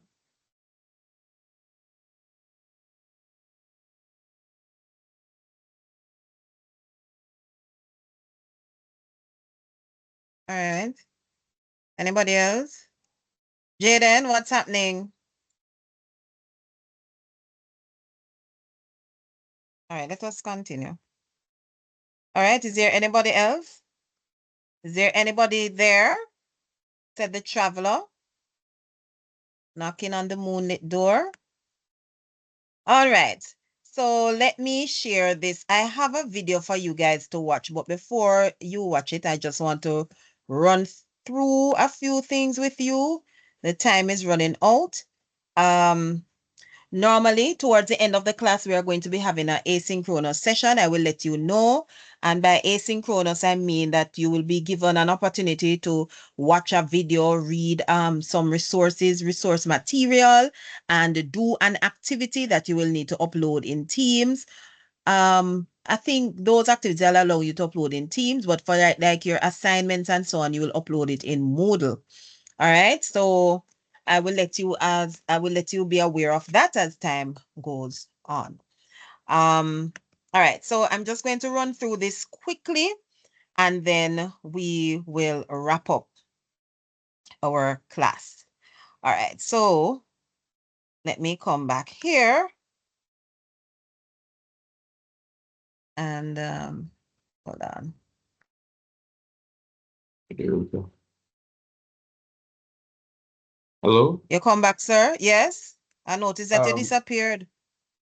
I'm sorry, it's because I was having network issues yesterday, but Flo just connected my thing and it's acting weird. Okay. Sorry about that. All right. I wouldn't mind you sending the information that you guys have. Let me look at it. Um, I should leave a space for you guys to just share it in Teams. All right, so I am sharing. Are you seeing what I'm sharing? Let me see where we had looked at the communication process. We looked at communication process here. All right, so some types of communication. So I think this was mentioned by you. Yes, not only you, two persons did mention this. Types of communication, verbal communication. All right. Verbal, the use of words. When we talk about verbal communication, we're talking about the use of words and so on, speaking, etc. So it can be face-to-face, direct, real-time communication. So even now we are having some form of verbal communication, but it's via, well, it's a digital medium that we are using. Face-to-face communication, form of that, real-time communication. All right. You're on a telephone call, you're on a video call, etc. All right. All examples of verbal communication, which we use in organizations, businesses, etc., etc., etc. We also have written communication, and we are familiar with this, that when people want to communicate, they communicate via writing. Most, if not all, organizations communicate by written communication. They send out emails every day, especially an organization like VTDI. Oh my goodness, the main form of communication is emails. I don't know if it is very effective, but it is effective because we all know that messages are coming in. It's just that sometimes so many messages come in that one is bound, or two are bound to get overlooked because of the number of messages that may come in at any given time. So, and depending on how packed your day may be, you may not get to look at all the messages and respond to them accordingly. But written communication is also a form of communication. And this can be done in terms of letters, writing reports, writing emails, writing memorandum, doing a research, doing a progress report, stuff like that. So all of those would form part of the what we call written communication. And we can all agree that this type of communication is practiced within business organizations as well as verbal communication. So these are two common types of communication that we can speak to. All right. We also have nonverbal communication. And I tell you guys, I think, not think, nonverbal communication is the number one form of communication. Whether we be, well, all right, I don't want to say the number one form of communication, but every time we communicate, especially when we do face-to-face communication, we are making we are communicating non-verbally, whether we believe it or not. And that is why it's when we are doing public speaking preparations, or you are doing certain preparation for interviews, you're doing sessions for presenting certain things, you want to present a proposal and so on, you are always trained to pay attention. Even politicians pay attention to your non-verbal communication, because guess what? You may be saying one thing, but your body language is saying something else. Somebody may be in danger. Are you okay? But by the look on the person, by the person's body language, you know that the person is not okay. Maybe the person is being coerced, or maybe the person is in a situation where they feel that they have to say, yes, I am okay. But when you look at their body language, even though the mouth is saying, yes, I am okay, you see the body language that it's saying something totally different, right? I'm not hungry. But when you look in the child's eyes and you look at the child's face or the person's face, you see that they see the living hunger, right? So so in communication, it is so important for us to make sure that our body language and the things that we are saying are on point. And that's why too, it's important when you are speaking that you maintain eye contact, you maintain good posture, because those are non-verbal forms of communication that can send a message indirectly, to the audience. So you may be speaking about all these wonderful things that your bank is offering. I'm just giving an example here. And by your body language, we say, that's somebody, this person don't look like he or she believes in what he or she is saying. So your body language tells a lot. So we have to be mindful of that. It all goes back to our posture, it goes back to our facial expression, it goes back to our gestures. Those send meanings, okay? If you are speaking in a low monotone, it means that you're not confident. Maybe you're shy and maybe you don't really believe in what you're talking about. Maybe you're shifting your eyes and you're not making eye contact. That's telling me that you're not trustworthy. At least in our Western culture, in Western culture, you're right. But because in like, for example, in Asian culture, well, not all Asian, but in some Asian culture, like in China, the eye contact thing is considered disrespectful and all of that. So those are things that you will learn as you go along.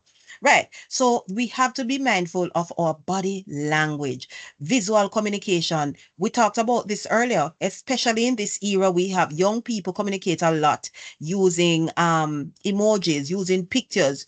We use a lot of symbols, like our a lot of things, road code symbols convey certain information, and we look at the symbols. On goods in the supermarket, you'll see a lot of symbols there, manuals and different things like that. Depending on the information that they're trying to bring across, they will use graphics, they will use graphs, they will use pictures or images, they'll use charts. It depends on what the information is that they wish to convey. All right, so visual communication. Digital, okay, communication, especially in this day and age. We have various social media platforms, instant messaging, WhatsApp, and all of those. We have now classified that as digital communication. When I was learning the whole thing about communication, we weren't talking about digital communication. No, we are including that, all right? Because digital communication has become a thing, all right? Yeah, so those are some of the types of communication channels that we use in our various organizations. And we can think of which of these types of communication channels is best suited for the organization with which I work and why. I think that emails is a good way, especially at my organization. It's a way of keeping track of information. So that's one of the benefits of using emails in my organization. You're able to keep track of the information. Sometimes you get too much information, that's the downside, and you may overlook you may miss an important email, important notification, but it's still a good way of doing follow-ups and so on. All right, let us continue. Just running through. So key listening techniques, I heard you guys touching on them, and we have a few here that I wanted us to look at briefly. Oh, I needed to change this, right? All right. So we have active listening. Somebody mentioned that earlier. And when we talk about active listening, and we are talking about key listening techniques. So there are various types of listening techniques, but these are key listening techniques, important listening techniques.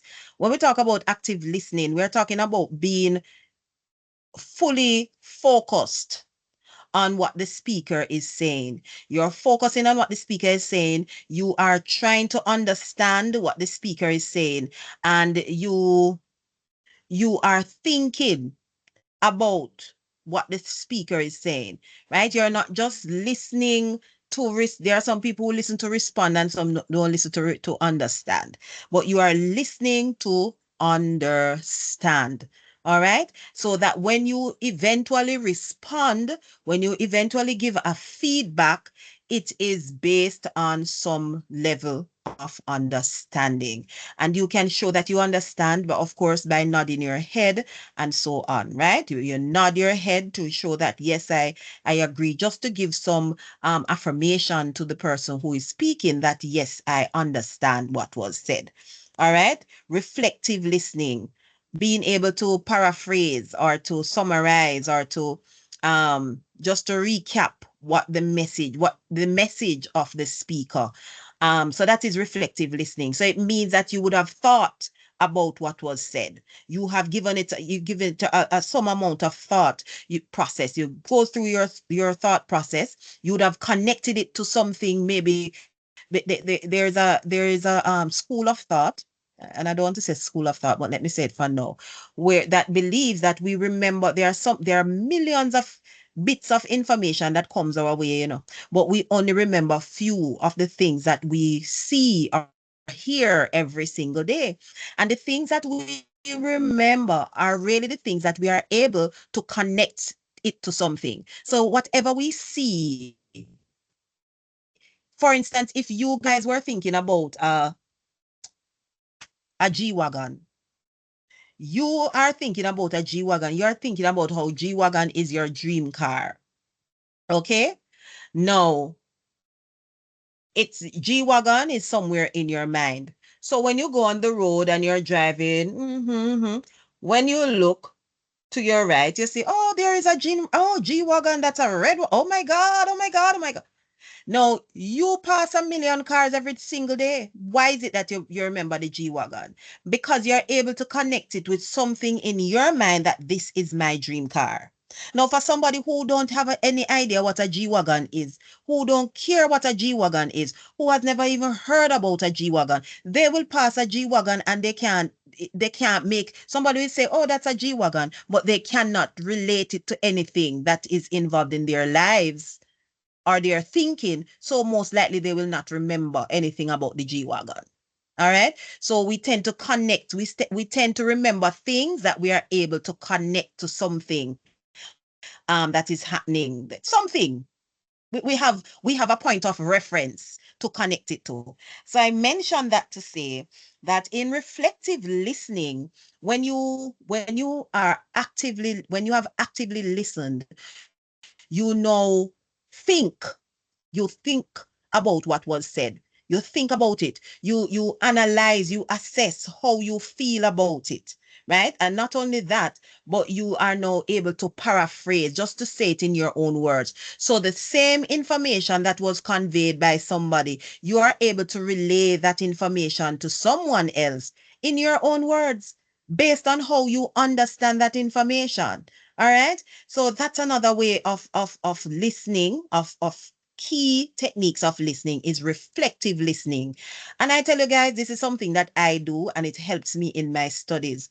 A lot of times students practice swatting. I cannot swat. I can't swat to save my life, right? I can't swat to save my life. You will put me under stress if you expect me to swat. I can't do it. I can't do it. Can't do it.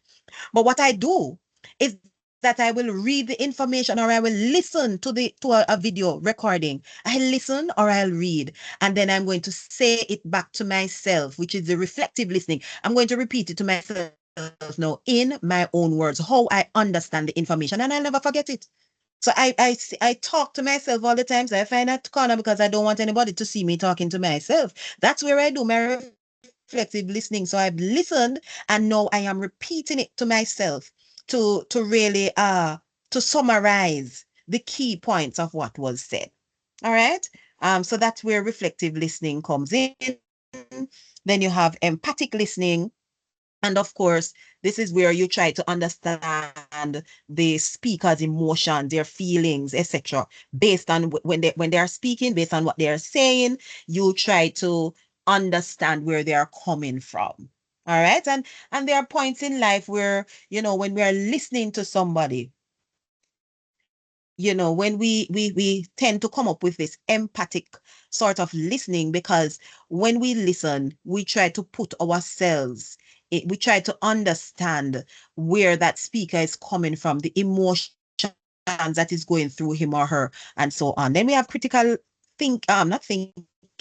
listening, where we are analyzing, where we are assessing, where we are evaluating the message. We are looking at its accuracy. Is it accurate? Is it true? And this is something that Jamaicans don't do. I didn't intend to rhyme, right? Jamaicans do not practice critical listening. And it is evident on social media as somebody put out something. Yes, I saw she did steal.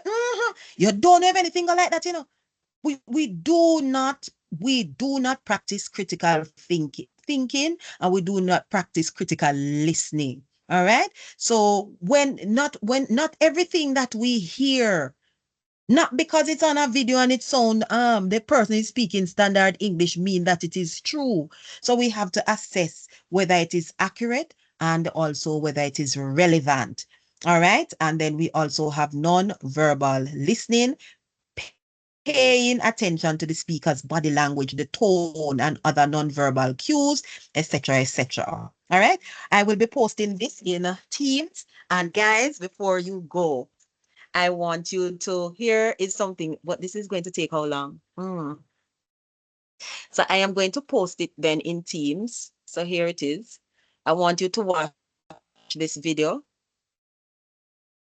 So I am going to post this. Are we all listening? Yes, We're miss. here. All right. So we only have 10 minutes left in the class. So I'm going to post this in Teams, and I want you to watch the video. And I want you to explain the communication process. I know how many of you have watched this video before, or you were all children when this video came up, because I think this was 11 years ago, you know, many, many years ago. Anybody watched this before? Hello? Yes, it came out a few years back. Yeah, man, long, long time. I think it's about 11, 12 or 12 years. Yes.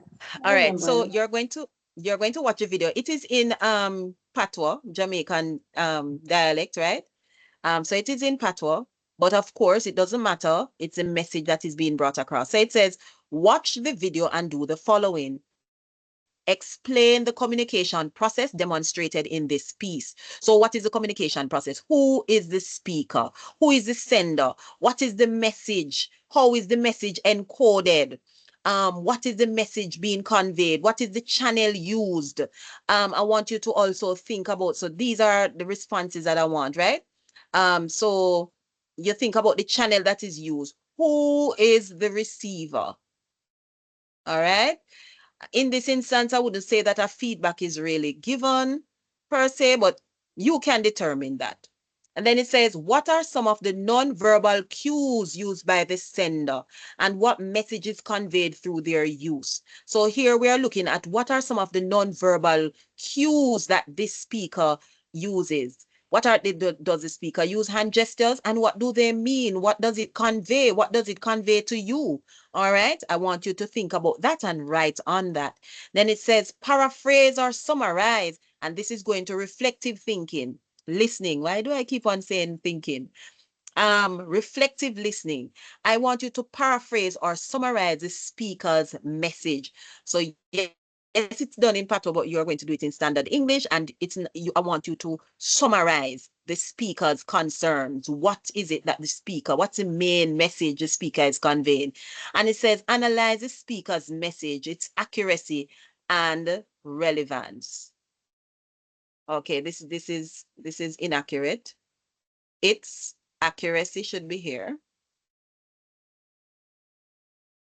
Its accuracy and relevance. All right. Are there any questions?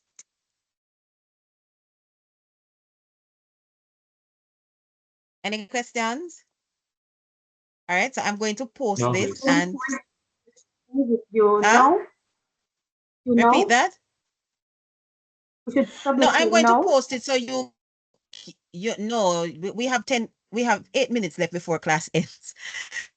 So this is your homework essentially, and you need to complete it, because when we come to next class, we're just going to recap and you need to have completed this activity. Understand? Understand, everybody? Hello? Yes, miss. And you can work as a group as well. You can work as a group if you feel so choose. You can work in pairs or you just work as a collective. All right. Excuse me. So before we leave, let us summarize. Just give me a quick synopsis of what you gathered, what you learned from the session, and then you may go quickly. Who wants to go first? Oh. Your main takeaway from the lesson. Yes, Jaden, you're saying something? My main takeaway from the lesson is the process by which communication is carried out. So different nodes in the process for the process to be carried out, the different forms of communication, and what each of those forms mean, like written,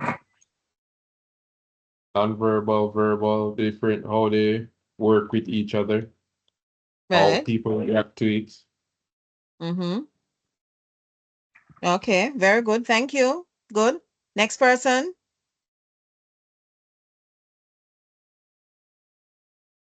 Well, I share share the same sentiments as Gordon. We learned about the different um, communication channels, different listening techniques, and what they mean. Um, yeah, so basically it's a variety. The communication process, I understand clearly what that is.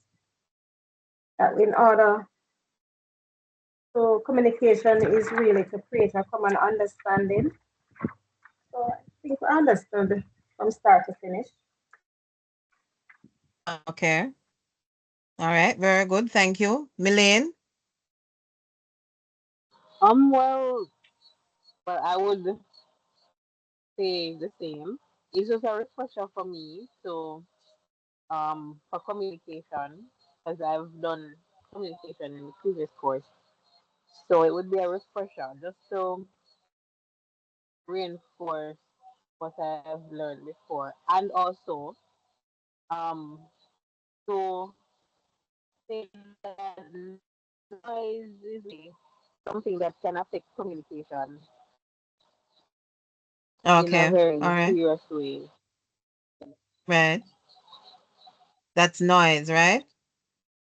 Yes, That's noise. what you said.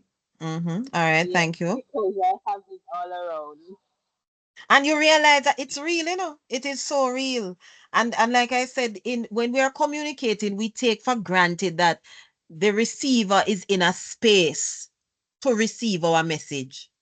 We take it for granted, you know. But it sometimes, if we So, are able to, we need to find out if the receiver is in a position to receive your message. I remember some years ago, not too long ago, maybe, oh my God, the time is moving so quickly, maybe 2 years now. A friend of mine was calling about the passing of a friend of another friend of mine, right?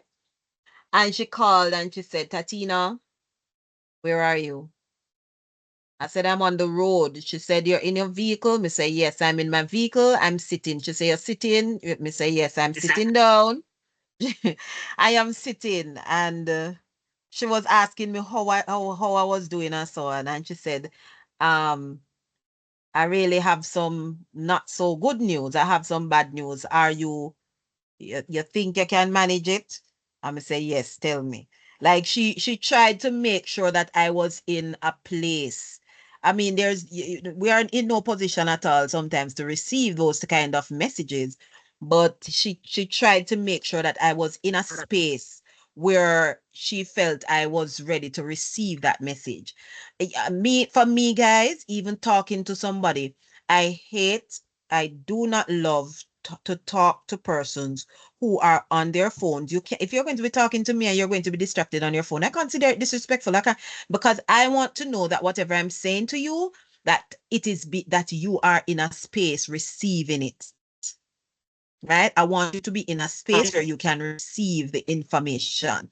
So that is something that we need to be mindful of. We need to be mindful of the noise, the external forces, the noise from the environment. You know, sometimes when I'm back home and I'm having classes online, especially if I'm at my sister's house. I remember one day I was having class at my sister's house and I had to keep on apologizing to the students. This was in the summer. I said, guys, if you hear bikes, because this is in Westmoreland, and I'm like, guys, I'm sorry if you're hearing bikes. It's because a whole lot of bikes and sister live near to the road and they hear the bike.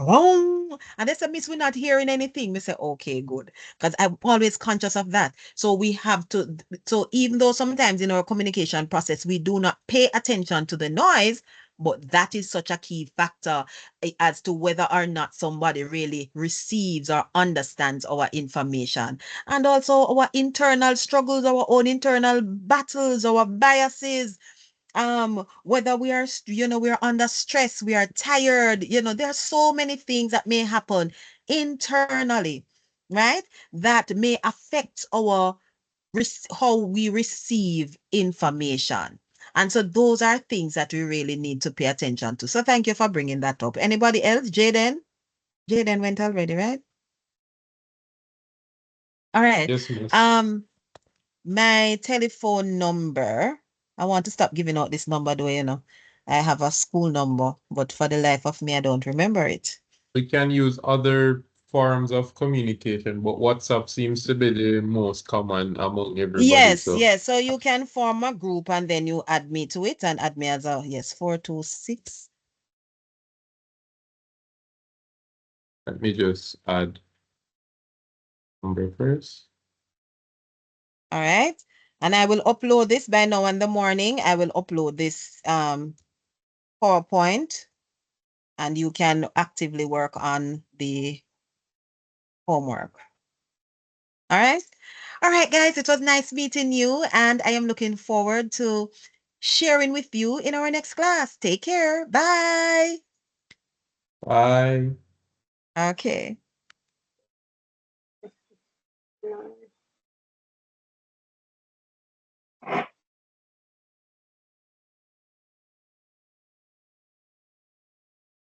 Yes.